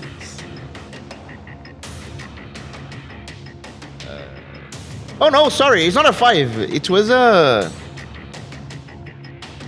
20. Sorry. Oh, that is much better. It was a dirty 20. Yes. 20. And I did 11 piercing damage. Oh, okay. If I hit it, I don't know. The shark, yeah, you did hit it. I'm rolling on roll 20. It was a 20, a dirty 20. And the shark reacts with pain, and it tries to get away. And it swims as fast as it can out the door you all came in, into an avalanche of flaming oil and fish. And you hear a very loud, sizzling, hissing noise. And then you hear the shark equivalent of ouchie, ouchie, ouchie, ouchie, which is sort of more like a burbling. As the shark plows into this and is buried under it, and then you see the tail is frantically trying to swim through it, and I don't know if it'll make it. We'll have to see. It's like life. None of us knows what lies ahead. It might make it. It might not. Okay, so for the moment, you're looking at an open, empty cage because the shark did not poop in its cage. And there is a large trapdoor.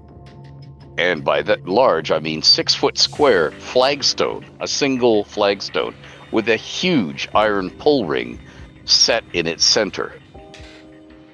So it probably weighs well over a ton.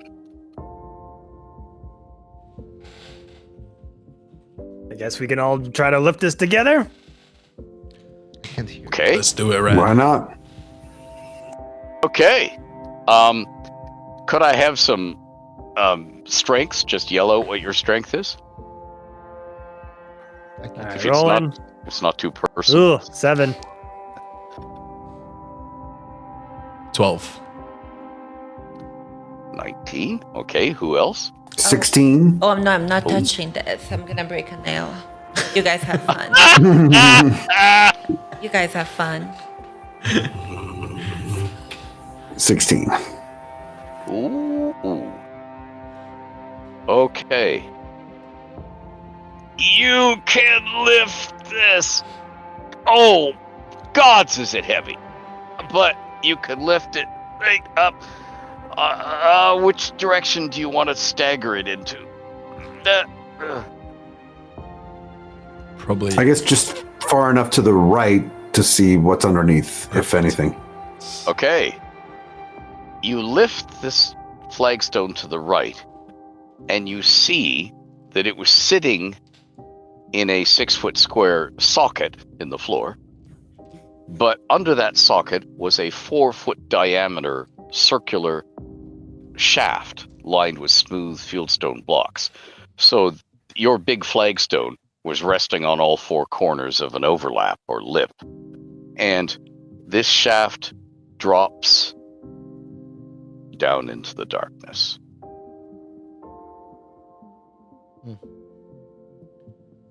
The smell coming up says sewer. Or rather shouts sewer in large, unmistakable assault the nose thingies. Before we jump down into the sewer to escape this situation, I suggest we search thoroughly for secret doors. Well, Okay. that's my job. Yes. I can help. Burglar, burgle! And if there's anything anyone wants me to hit, that's what I'm here for. I am not very good with secret doors. I apologize. You could have helped with the shock a little bit. You just stood there. You seemed like you had it under control, Rad. I mean, I had to. I tried to save your life by trying to intervene. We didn't even get to know what the shark's crimes were that it was prisoned for. I really was curious why a shark got imprisoned. I mean, he at talked, least, right? at least the rope before had some time. The shark wasn't even able to, I don't know, give it a handshake or something. It's okay. Maybe we'll run into it at a later date. Maybe some sort of shark gang quest can come to our hands. But burglar, go burgle! Yeah, Ed, can I roll the investigation check to see if I find? Sure. Yeah. Where are you searching?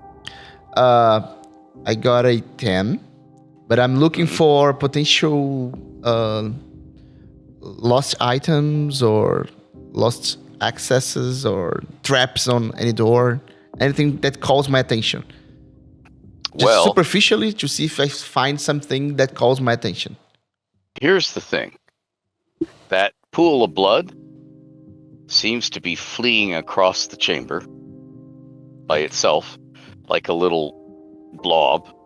It's moving this way across the chamber because the large avalanche of flaming oil with fish in it is entering the room and is now sort of knee deep and getting deeper as it's flowing through the entire cellar room that had the vat and the roper in it and is now entering your little cellar room, which has the non-cube cube in the center. You can't see anything but solid. Well, all the walls of this room are lined in very close-fitted stone blocks really good dwarven mason work here. I mean, there are no gaps, and these are all nice, big, heavy, half-ton blocks, all fitted together. And somebody has hand sculpted them so that where a block was not quite square, the block that mates with it was carved to just fit it. So it's like a smooth wall, and you don't see anything about it that sets your spidey sense tingling that there's any sort of secret doors or passages or anything here. So you think it's trapdoor or swim with the fishes or nothing. Oh, by the way, you do notice that one of the reasons that the avalanche of fish is flooding your room so quickly is the shark is still swimming through it. It's out there, swimming around that larger room, and it's swimming its way to the top of the burning oil fish. It's still making sniveling noises like it doesn't like being scalded alive. It's like it's got scalded and can't get out of the scalding. And it's trying to do this and try and get free so it could wow. And it hasn't managed it yet.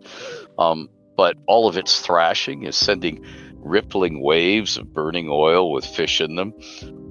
The only thing you notice that is out of the ordinary is floating in one corner of your room, still reclining on air as if he's on the lounge. Damn is the skeleton, but he's running low on popcorn.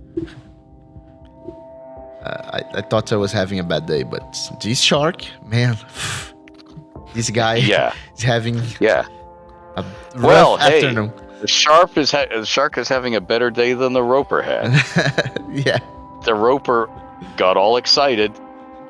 It thought it was going to be its big day at last, and then it was a blast, man. The earth moved. That's more normal than you can think of. So, you don't find any secret doors. I turn to the skeleton and point to the puddle of blood and ask him, "What is this?" I'm gonna let you in on a little secret. It's blood. Wrong with skeleton. The skeleton is You may never have experienced blood before. I'm covered in it. You will. Yeah. If you lick it, you'll find it's tangy. Oh, I'm gonna try to lick it. The blood. You're going to? Yeah, I'm gonna do a splash of my finger on the blood, and then I'm gonna taste it. Ooh. Tang of iron, human blood, recently shed. And you get the feeling lifeblood. Somebody died here. Oh, somebody died here. Oh, really? You think so? Yeah. Wonderful deduction. Great. I look over at the flaming fish oil lava pit that's coming towards us and say, "You keep licking the blood. I'm going to get the heck out of here. I suggest you follow. Paladin, you want to come with me? So long, Withers." And then I just toss it and jump into the trapdoor. I will not abandon I'm not Wither, says the skeleton. But thank you. I won't abandon my compatriots. I will be the last in. I wait long enough to see if there's a sound from Rad jumping into the pit. I'm really good with pratfalls. Okay, guess what? Rad, you fall 40 feet into a cold, steadily moving underground stream. The water around you, it has been used as a sewer by warehouse and cellar owners for some years. It's like all the luxury long drop privies just long drop into this stream that was there beforehand. So you're now being carried. Don't worry, you can breathe. I mean, the water doesn't reach to the ceiling of the tunnel or anything like that. I mean, I'm cruel, but I'm not unusual. So you can, in fact, swim in the stream and go with it. Are you doing so? I guess I don't really have a choice. I just hear. Okay. And I'll Okay, yell so out, that's what you hear. I yell out, "Wait, Rad, I got your back!" And then I jump after him. Very acrobatically. It smells horrible in here. And luckily, Rad has his wits about him, and he immediately deduces that he does in fact still have his own back. And it hasn't come off or anything, so it must have been a figure of speech. So, are you plunging after him? I am plunging after him and trying to very delicately fall on his shoulders, just like the girl got wrong upstairs. He's gone. He's been swept away Swept from under. away. Okay. Nice try. Yeah. Then just cannonballing in. Ploosh. I'm gonna heal myself. I'm gonna cast Healing Word on me. And then Okay. after that, it's the first loss is 1d4 plus 2. And then I'll just jump right away. I'll wave goodbye to the skeleton. See you on the other side, big The bones. skeleton would try and blow you a kiss, but it has no lips, so it's sort of like a. I do the same for him. And then I'll jump. Okay. Ploosh. I presume you're going to keep your mouth closed? Oh, yes, absolutely. Yeah. On these Okay. situations, yes. Yes, the water is cold. Yes. Yeah. Okay, and you're being swept along rapidly in one direction. It is moving fast enough that the two fellow party members who jumped into it are not within your field of view. Okay. When I feel the water, I'm gonna do a quick dive in and then come up again. Just push my hair back and slow motion. Just put it very gracefully. So if anybody sees me, I'm still gonna be all up, ready, glamorous. It's not gonna mess up my look. This whole water and situation thing. It's a sewer. It's a Okay. There is Sewer. a glissade of harp notes from an unknown, whatever. unseen harp. Yes, and it's a sexy moment. Yes. Thank you. We have moment of slow motion. As the sewer water droplets part in all directions. Roll for opulence. Right, which leaves still in the room. There's a only thief. there's only me and the paladin, right? Yeah. I'm gonna go to him and say, probably it was the shark that was killing the guards. Don't you think? I mean, I've seen so many strange things today, I can't even speculate. Yeah. Do you have anything of this shark before we die in flames to take for the noble that hired us? I look around and see if there's any shark chunks on the floor. No, there are no shark chunks on the floor. Nothing that we're fresh out of shark chunks. Well, I guess we only have our word to describe what we saw. Hopefully that will be enough for our employers. Yeah, you're a paladin, right? They probably believe you. That's right. Plus, Rad could cast Zone of Truth on me, and I'll tell the truth that I saw the floating shark floating in the sky with my own eyes. Yeah, on here, below the city, right? Below the city. Exactly. All right. Okay. So, yeah, let's go then. I'm gonna look for the jump to see if I have enough hit points to endure it. I'm gonna look, prepare, like measuring. And It's 40 feet into cold water that's moving fast. well, see you there, friends. And I'm gonna jump off of my back, like whoop. Ploosh! Oh my god, he's gonna try and... Yeah, okay. Ploosh, okay. And that leaves just the paladin in armor. As soon as I know that he's cleared, there's no time for me to remove this heavy armor. I will have to brave the waters below and hope that my strength and skill will help me survive. And you ploosh down into the water. And just as you are cleaving the water with your boots, you hear from above, "Suckers! So long, suckers!" And a ball of fire is coming down the shaft after you. But you go under the water then. Poof. Did I recognize the voice? No, you've never heard this voice in your life before. And Jordan. now, the water behind you is boiling, and it looks very fiery yellow-orange. As you are swept away, along with everybody else in the stream, the boiling water is pursuing you. But it is darkening and cooling even as it does.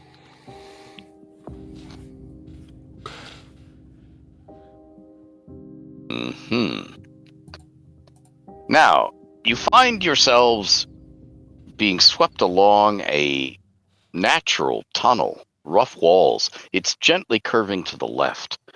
And there's about 4 feet of breathable air above the water level. And after about 200 feet of being swept along, you fetch up against a massive iron grating. I hesitate to use these spavined arms again, but the bars of the grating are as thick as this, even in their rusted state, and they're forming a grid with about 1.5 square openings in it. The grid is encrusted with poo. Water rushing on through it. But it looks like this grating is part of a room. A rectangular fieldstone walled, fieldstone floored, and fieldstone ceilinged room that is 80 feet long and 60 feet wide. 60 feet, and then the tunnel, the stream tunnel you were being pushed along, adds another 20 feet to the width. And you can't not make it into this room because the grating stops you from being swept along any further, unless I suppose the gnome could wriggle through the holes if he wanted to. I do not know why he would want to, but and I suppose with a lot of struggling, both of the elves could contort themselves. If you can get a head and one arm and the shoulder through, the rest of the body can be made to follow eventually, but I don't know why you'd want to. Oh, my hips are too big. I could never. Right, well, the skeleton is not there to comment, so you're safe. Okay. Or is the skeleton there? We'll have to see. So, what are you doing? Are you entering this room? The room seems to contain nothing more than a 10-foot wide stone staircase leading up out of sight. Well, we didn't get any evidence or much. We got some knowledge about who might have been involved, but I think I'm about over this gig, and I'll just try to squeeze my way through the grate to the other side. You're going through the grating. Yeah. You're gonna be swept on down by the water. Oh, sorry. The room doesn't go beyond the grate. The room goes around it. No, if you let the grating stop you, you're in the room. Oh, sorry. There you go. Yeah. So then I'll try to get out of the water and onto the no surface. problem. Easy to do. You just clamber up onto the floor. And there's nothing else in this room except a straight stone staircase. Rather steep, going at least 70 feet up out of sight. Further than 70 feet, but at least 70 feet that you can gauge, because as adventurers, you're pretty good at going, there's 10 feet, that's 20, that's 70. So it goes beyond 70 feet. But we're used to having our 10-foot poles and our 50 feet of rope. Those are our systems of measurement. Yes. But you left them behind in the bondage club, so But we know in our minds. We know in our Yes, minds. you know in your minds what a 10-foot pole looks like. So,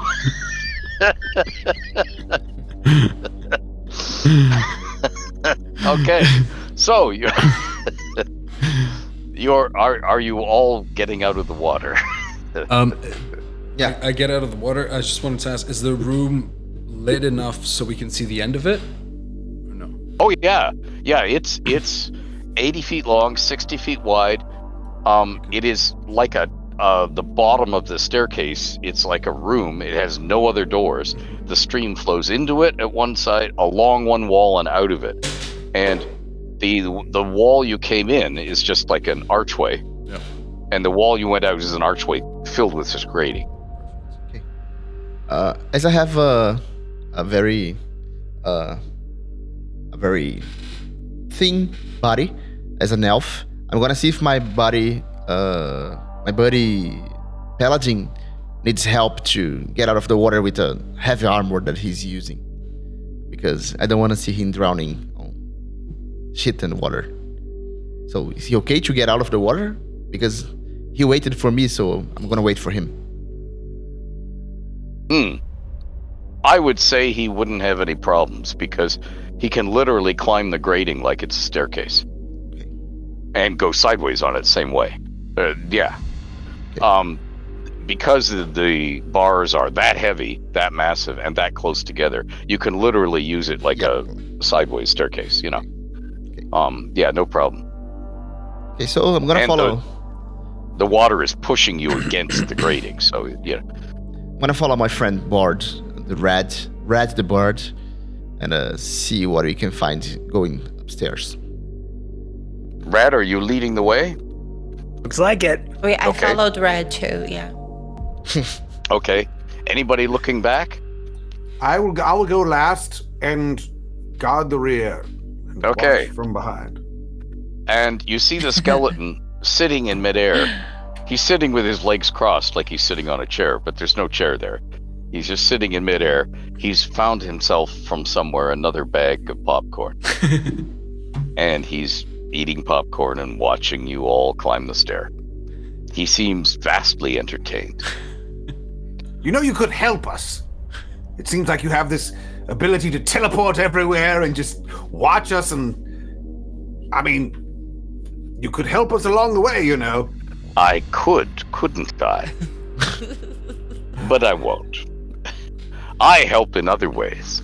Should you die, that's where I come in. I'm very helpful when you die. See, I told you he is like with us. And he pulls off one of his bony fingers and cleans his ear that doesn't exist anymore with it, and then sticks it back on. He would pick his nose, but he doesn't have a nose anymore. So he's watching you. He was not at all offended by your observation. He just found it rather amusing. So, is Rad leading the way? I think so. Okay, right. Rad, you have ascended 100 feet from the floor of the cellar, and you have come out into what looks like a cellar. This cellar is full of harmless black spiders. Well, I don't know. Do you like spiders? These spiders are bigger than human hands. But they are spending all of their energy scuttling away into corners and trying to climb walls to get away from you. Because you've come into the room. Whoa! The spiders are going every which way to get away from you. Yeah, And- no, that's terrifying, but let's just keep going forward. Just try not to look at it. Okay. Oh, I'm a drow. I'm obsessed with it. Okay. Well, these are little hand-sized spiders. They're not rhythm spiders. Oh. Oh. They're not, pet spider. Well, they could be pet spiders, but they'd be the sort of little pets that you sent down to the larder for something for you. Little scuttling hand-sized jobs. Just bigger. They're about the size of a troll's hand or a hobgoblin's hand. Bigger than humans, human hands. But yeah, they're just black spiders. Hairy. Can you talk to animals, Red? I maybe be a little intuitive, but I can't literally talk to them. I mean, you're a bard. Don't bards talk to animals? That's what I've heard. I had a friend. Well, you know what? I actually have the spell Speak with Animals. You don't say. I do, and I am not a bard, but for some reason, as a paladin, I decided that could be helpful. I think you might be getting confused with my job with somebody else, but that's okay. Can you talk to the spiders? They count as animals, correct? There's one way to find out. Very well. I take my, I believe the spell component for Speak with Animals is a little. I forget what the spell component is. Something. It's some sort of joke. I remember. Wait, what is it? It is. Doesn't say. But anyway, fine. I cast the spell. It's a tiny ear trumpet. Oh, that's what it is.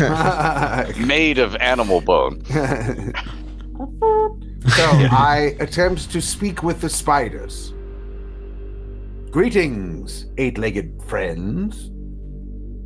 Oh, I haven't had a 2-legged friend in a long time.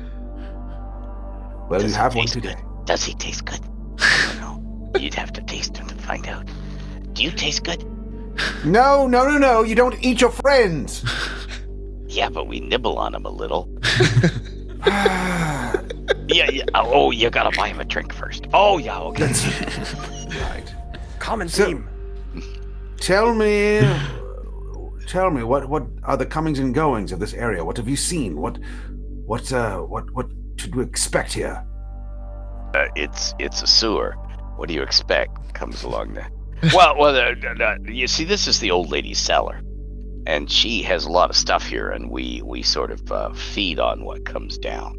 You see, we make sure that all of her old beans and onions and cassava roots and stuff like that she stores down here don't get eaten by the mice and rats, because we suck the blood out of the mice and rats.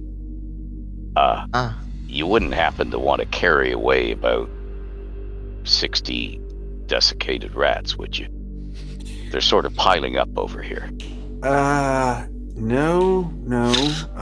But I turn back to my party members and I say, "What is there? Anything specifically you want me to ask them?"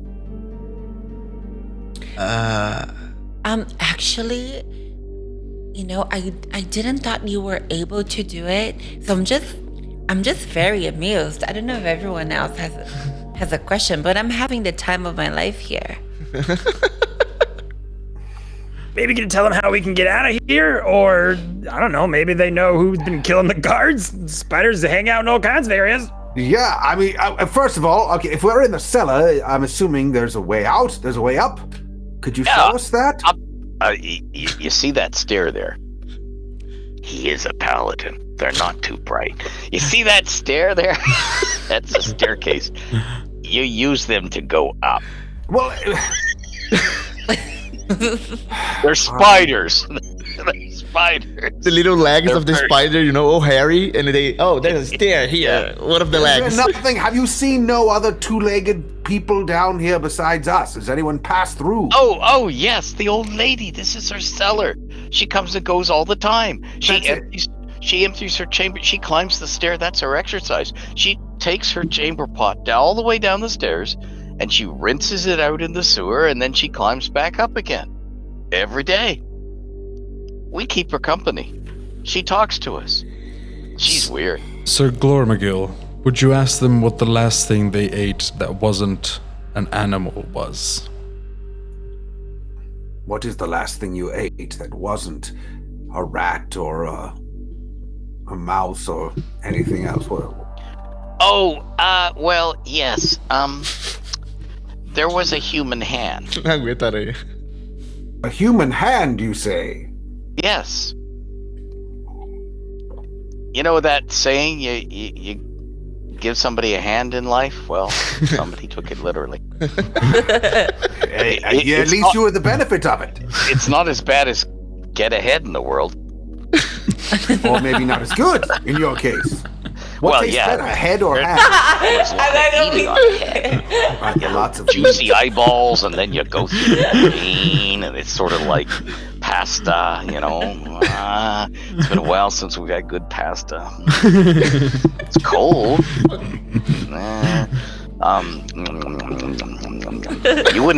You wouldn't have any brains to spare, or maybe an eyeball, because you got 2 of them. I need them both. Oh, okay. I suppose you want to keep both your nipples too, right? I mean, I don't. Look, I appreciate everything that you're offering to us, but I'm afraid we must continue on our journey. But thank you for your information. Oh, no problem. Anytime. And, you know, if you should happen to find something juicy and different, like snake or dew worm or something, do think of us and come back and toss it down the stairs. I will. You've been very, very helpful. You know what? What about the old lady herself? I'm afraid if we encounter her, we may have to... Would you like me to throw her back down? Oh, don't be like that. She's nice. She's a nice little old lady. Oh, my goodness. What a thing to say. Don't tell me that you wouldn't eat her if you had the chance. You're a spider, after all. If she dies, we will, of course, clean up the mess. But we will not hasten her death. She's nice to us. She feeds us. Hey, my friend, Right. my good friend Paladin, can you ask if one of these spiders want to come with us? Oh, well, wouldn't you like to hop up on my shoulder and go on an adventure? Hi, big boy.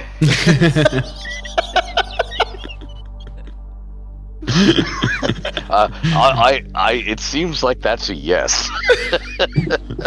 All right, Spidey, hop up. So Put him on my shoulder. My senses are tingling. You really gotta stop wearing that cologne. Yeah, I don't yeah. know what it is, but it's Yeah. like attracting literally everything that comes Yeah. within 5 feet of you. You probably shouldn't have gone to that hag's market. I think you got screwed over. You gotta Oh, give me the name of that. Oh, it's you know, to me it smells like Tang of Justice aftershave. Yeah, the spider is like, hi. Oh my. All right. Well,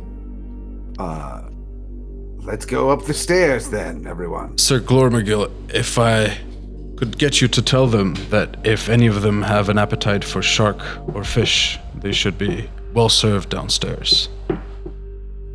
Yes, if you'd like to go on an adventure yourself, you could take the river back that way. Oh, no, we don't take that river anywhere.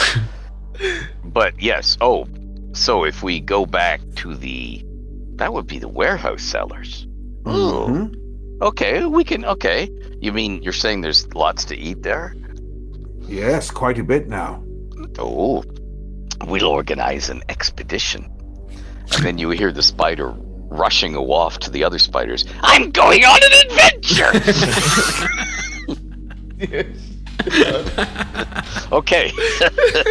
You seem to have excited the spiders. And the spider that's riding your shoulder says, you are full of secrets. You are full of surprises. I find that sort of attractive. You know? Now, calm down. I'm not sure how this would work. It's all right. I laid my eggs. Great. And not on you. So you're quite safe. They wouldn't be. Yeah. You wouldn't want spider several eggs in thousand my honor. hatch. Yeah. Several Thank you for thousand putting hatch. that in my head. I didn't want to sleep tonight anyway. Well, you know, it is an argument for shaving all your body hair. I'm an elf. I don't really have much body hair. so not much to shave. That's what they all say. And yet they have these beautiful long locks, sometimes down past their waists. You know how many spider eggs I can lay in a mane of elven hair? You know, I'm not sure if this adventure is suited for you. Perhaps, what do you know? The spell only lasts for 10 minutes. So, Oh, that'll be 10 quality minutes.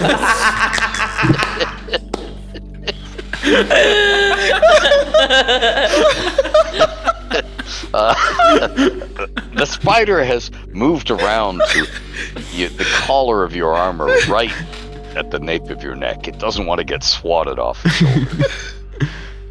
shoulder. You're awfully close to biting me. No. You never bite your steed. I look around. It's a strict rule. Are you guys sure we want to bring him along? I look around I don't to know. all my All you're friends. saying for the last 20 minutes is been going. Hey! I'm a her, not a him. You got to tell the difference. Sorry. Are we sure we want to bring her along?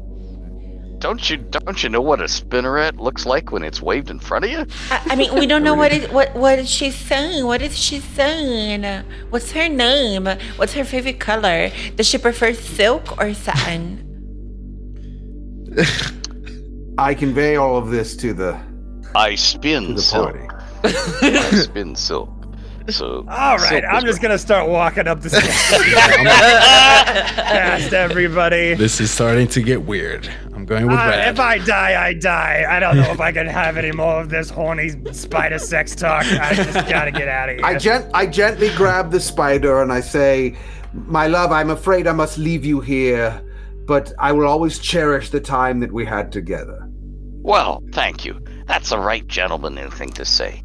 And if what you tell me about the warehouse is true, we'll eat tonight. You will have an excellent meal for And many nights to scuttles come. away. Oh. Bye, little spider. And she scuttles safely out of reach, and then she waves goodbye to you with two Bye. long forelegs, and then scampers. Well, Rad is upstairs alone, so we should follow him to. Well, yeah. Hoping that I don't doesn't die. know if that's Rad that started screaming or not. Did you? That was me going like, I'm gonna go ahead of you guys. Just give me a minute. Okay, so you find yourself in a tiny wooden cubicle. It's dark, but there's light coming through a seam between two doors. It's like you're in a closet somewhere. Okay. I'll just, if there's a door to open Yep. to get to the other side, I'll just do it very quietly, stealthily, try not to cause too much attention. Okay, could I have a D20 roll, please? All right.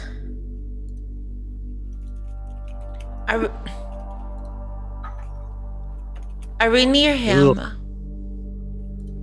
Not yet. Not yet. You're below him. Yeah, on the I ladder. went ahead of everybody. It's an 8.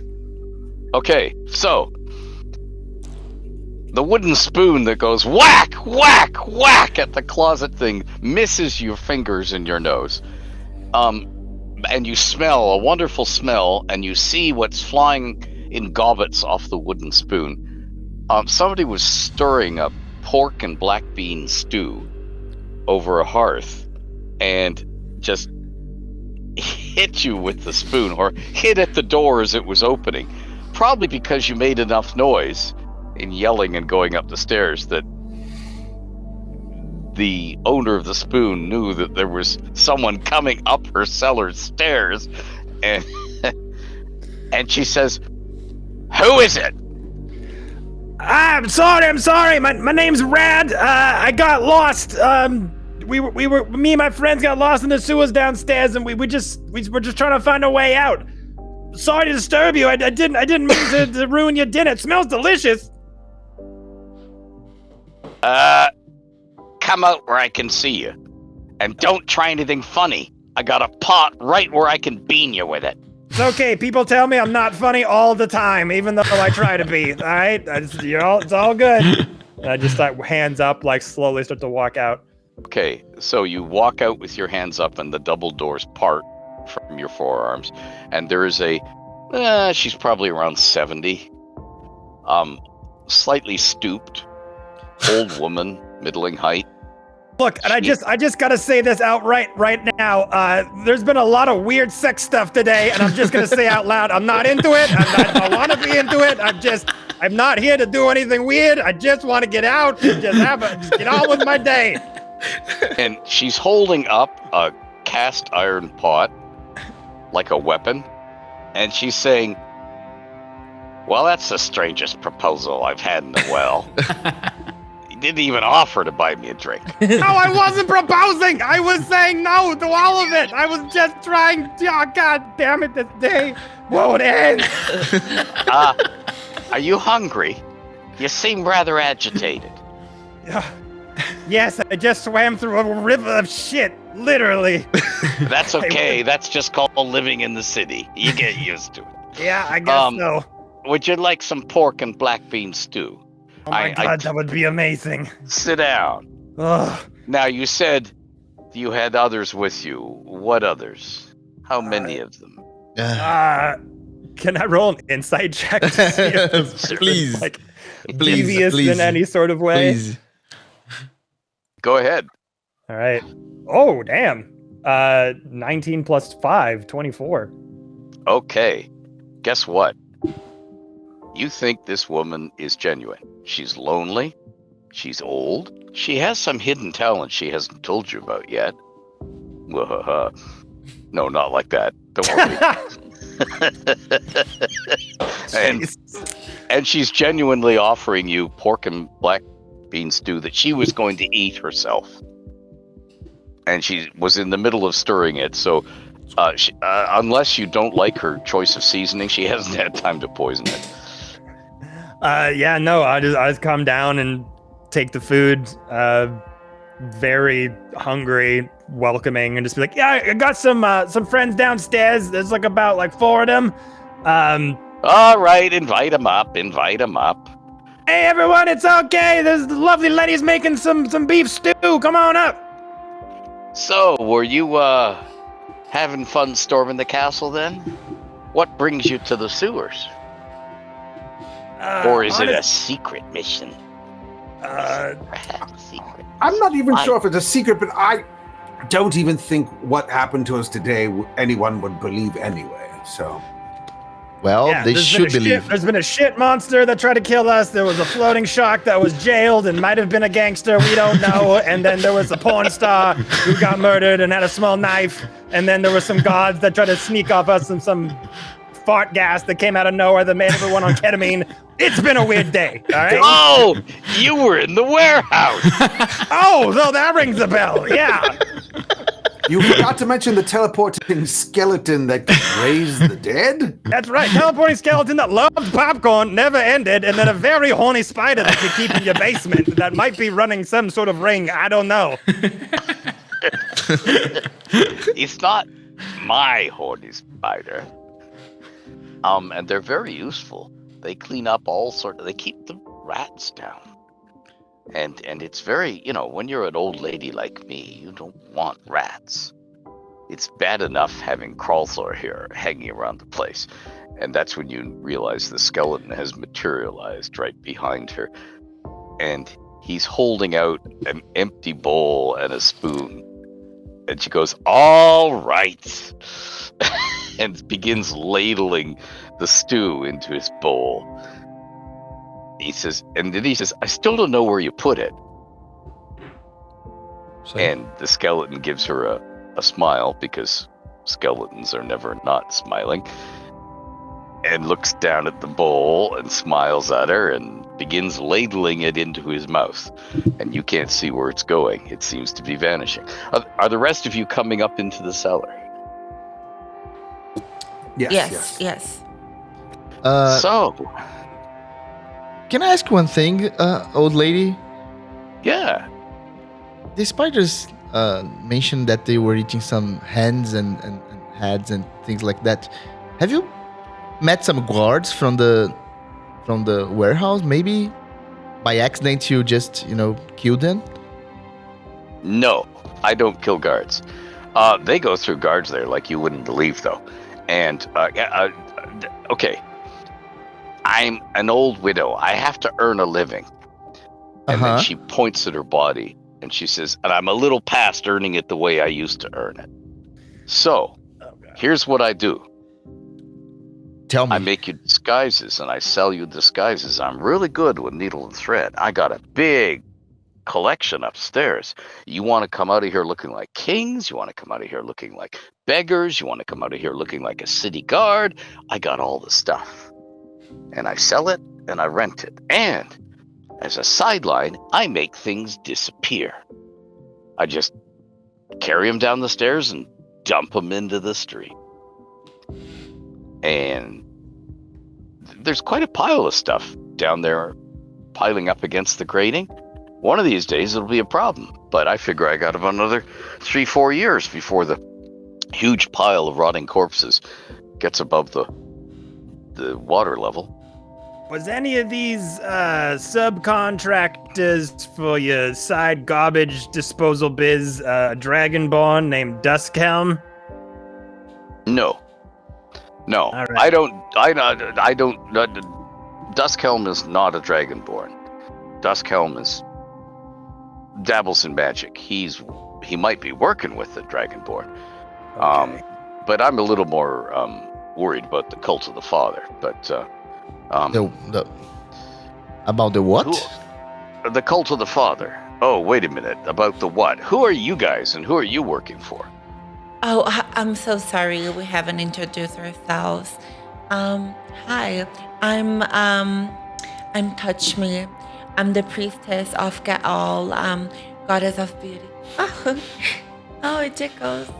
I'm a priestess of the goddess of love and pain and beauty.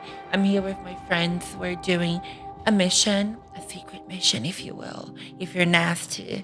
We need to find out some stuff. And yeah, we're here. You're very beautiful. What is your name? My name's Haltha. My last name's Draman, and I'm not beautiful anymore, dear. You're just flattering me. Oh, no, you are. I can see through although it. my left ankle is still gorgeous. Let me see it. The rest of me is wrinkled and old and baggy and has warts. But my left ankle is to die for. Let me take a peek. That's very specific, old lady. And she kicks off what was once a very stylish stiletto-heeled shoe 80 years ago. And you are indeed looking at an unblemished ankle. And she goes, "It's all I've got left to be proud of."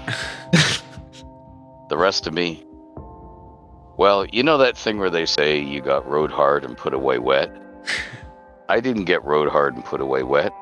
I got dragged behind the truck until they backed it up over me several times. And this is the result. But if you'd like to have a friend in the city, you can always come back. I got rooms to rent. I got rooms you can hide.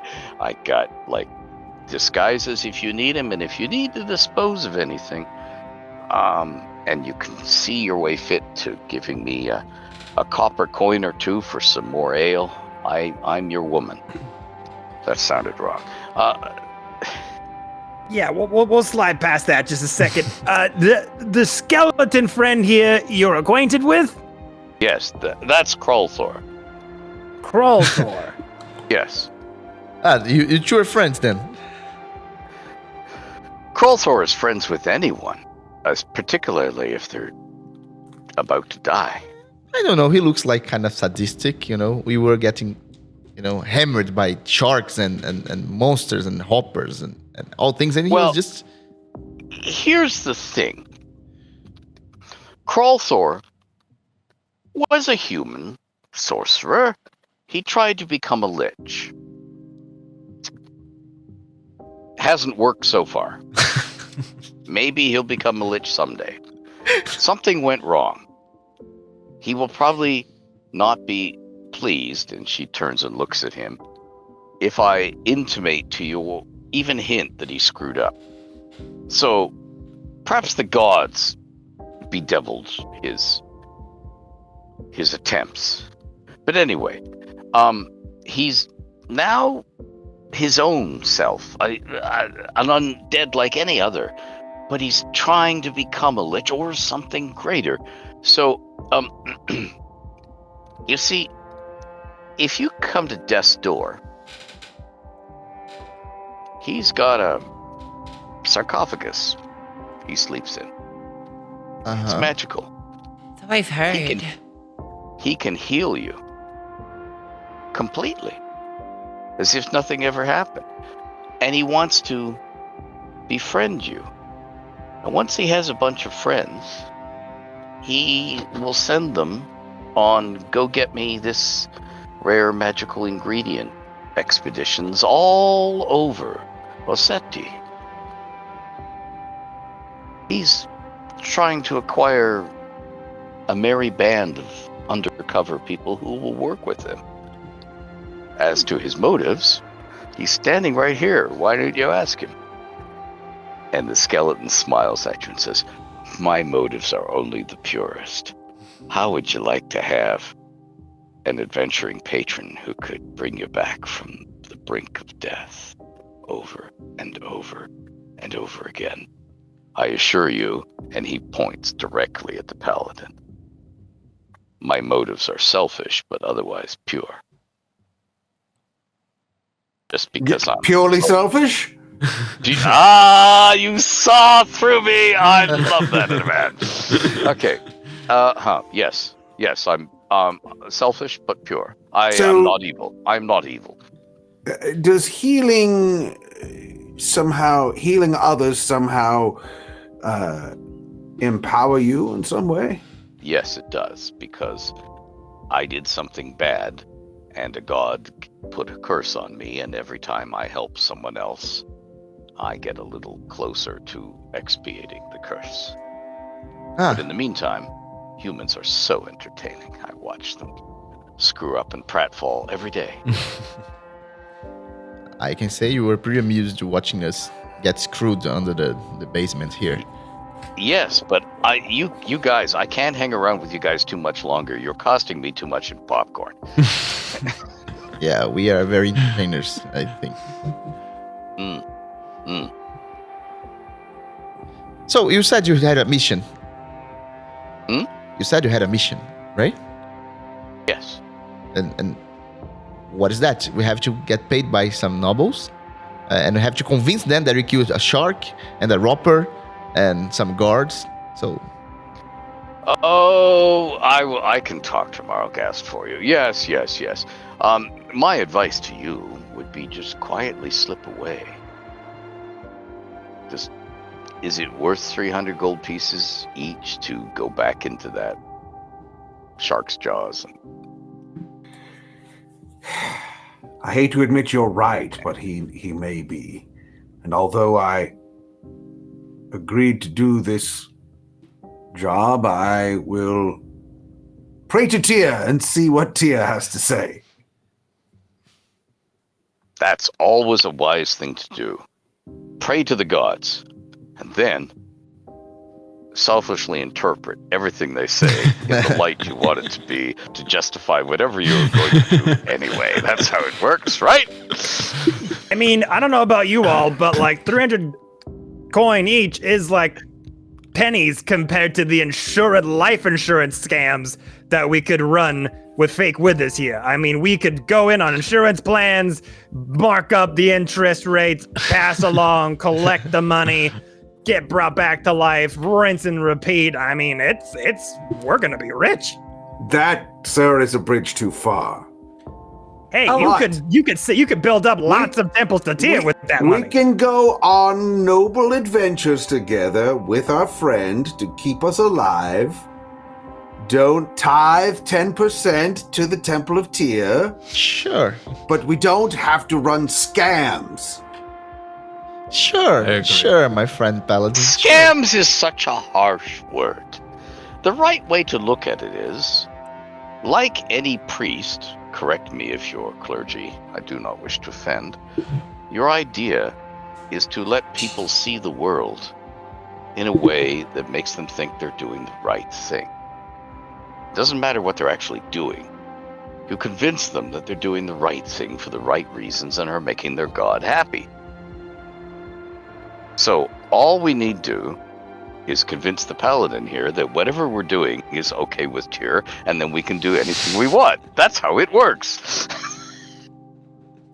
I mean, you are kind of right. I'm all in for the scams, Red.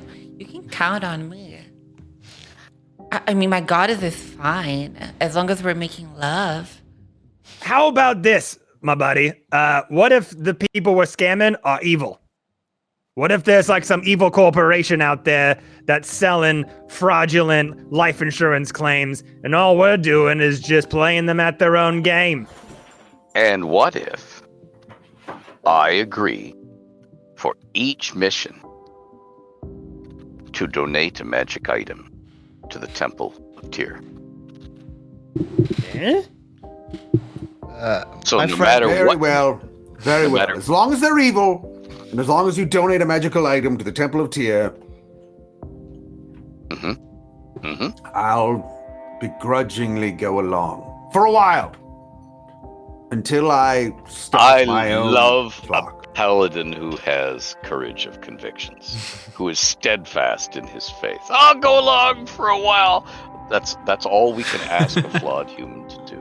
I know, I used to be one. And look what happened. It all went so well for me. And if you're agreeing to that, Alatha, don't you have some strong drink hidden somewhere? And the old lady says, I was saving that for a special occasion. He says, it is a special occasion. And he produces another bag of popcorn. And he reaches down to the bottom of it, and he comes out with the biggest golden pectoral you've ever seen in your life. And he hands it to the old lady and said, here, that'll pay for your drink. And then he sees Rad eyeing it and says, oh, all right. And he reaches back into the popcorn again, and he pulls out an identical pectoral and he hands it to Rad. This is amazing. I'm really gonna like this arrangement a lot. it's about 2,500 worth of gold. God damn! You could have started with that, you know. And he goes, oh, there's plenty more where that came from. I have been stealing from, excuse me, there's platinum in the room. I have been relieving evildoers of just the best for centuries now. I've had a lot of time to lighten villains of their load of ill-gotten gains. And I'm perfectly happy to redistribute it because you can't eat it, doesn't bring you back to life. What the hey? But you guys can spend it. Well, We'll take care of that for you. Don't worry about it. And there you go. And our adventure is at an end. You aced it. aside from like pratfalls and all the fight scenes, but you got through all the difficult part at the beginning and the horrible warehouse fight. And although I think you were very wise to agree, because the city guard is going to be looking for you. There's about 60 dead city guardsmen back in that warehouse, and they're going to be looking for scapegoats. And there's just enough warehouse people left alive to describe you and blame you for it, no matter what really happened. Anyway. leave no witness. The first thing we learn as a rogue. Yeah, no witnesses, yeah. Sad. That was fantastic, Ed. Thank you so much. That was fun. Thanks, Ed. Thank you guys. Thank you. That was fun. Thank you for your presence. Thank you for your time playing with us. That was fun. We kept skating along the edge of toppling over into lewdness and never Never fell in. No,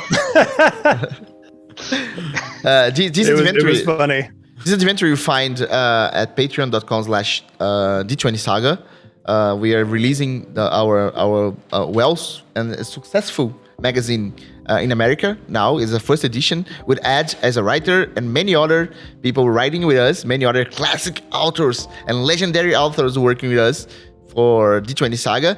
It's a pleasure to be here with you guys. Thank you, Jason. Thank you, Kevin, Nerissa, Rafa, and Ed. Thank you for your time. It was blast I had with you, although it was shattered by monsters and guards and bloody wizards, but it was amazing. I had an amazing time. Just, Thank just check your bed for spiders. Just say. you. Horny spiders. Damn. The worst kind. The worst kind of spiders. The worst kind of spiders.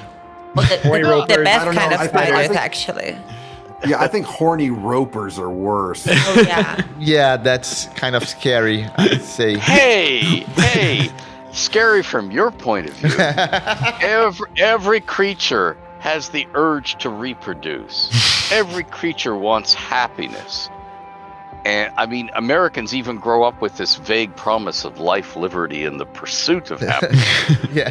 which I think means you pursue each other down the street. I don't know.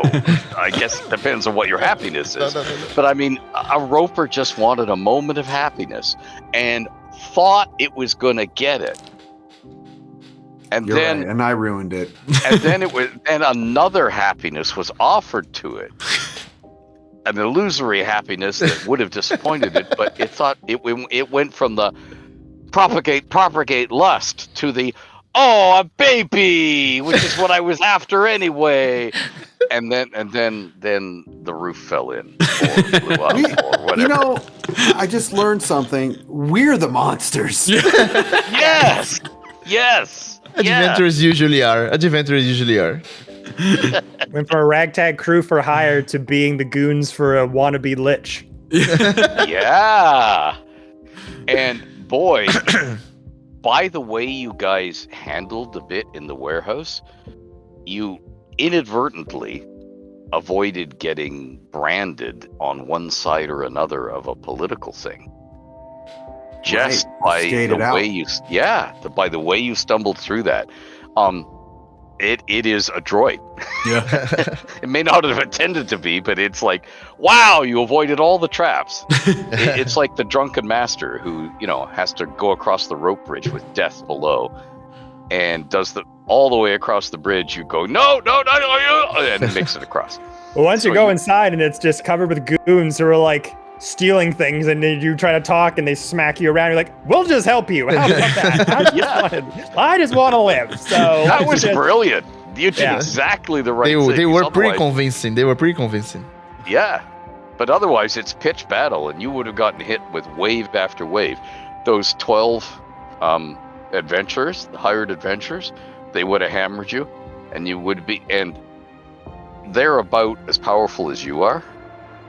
So you would have been in the middle of losing your last hit points when the city guard would have piled in Just one. and taken care of everybody. But by sheer, you did the right thing, and you fled along with the warehouse staff down into the cellars. By the way, the blood that you were worried about, that came from a warehouse staffer who was more scared than everybody else, so he fled early. He booked off early to flee and paid the price from the shark. He was inside the shark. 'Cause the shark likes to play, and the shark can get out at any time. Because there's somebody you missed seeing who lets the shark out. Yeah. And so the shark bites off your head or an arm or a leg, and then it just keeps biting limbs off you and having fun. So, of course, the guy was bleeding out all that time, and then the shark gobbles up everything that's left. Wow. Oh, I'm glad he died then. Yeah. You're not sure of that. Last seen swimming through burning fish oil. Soon to be So eaten you- by horny spiders. Yeah. Oh, that. Now there's a battle you would. Well, you'd go through more popcorn than. Oh, yeah. I would pay a bunch of popcorn just to watch spiders versus sharks. Spiders versus shark. Yeah. Now, in real life, if you ever want to see spiders, go up to Canada, go to a floating cottage dock, get all your friends and stand on the dock together so it starts to sink under your weight, and all the hundreds of spiders that live under the dock will boil up to the surface at once because they don't want to drown. So they'll come through every cranny, and suddenly the dock will be like ankle deep in spiders fleeing for dry land. So who's not just sleeping saying. tonight? I actually live on a cottage on a little farm, and I have a bunch of spiders every day. I love them, Yep. actually. I'll go there Saturday. You should have said that earlier, you know? I'm sorry. Guys, thank Yeah. you so much for your time. Thank you for your attention with us. Thank you. It was a pleasure. You got it. Thank Let you us know so when much, it's gonna guys. Post.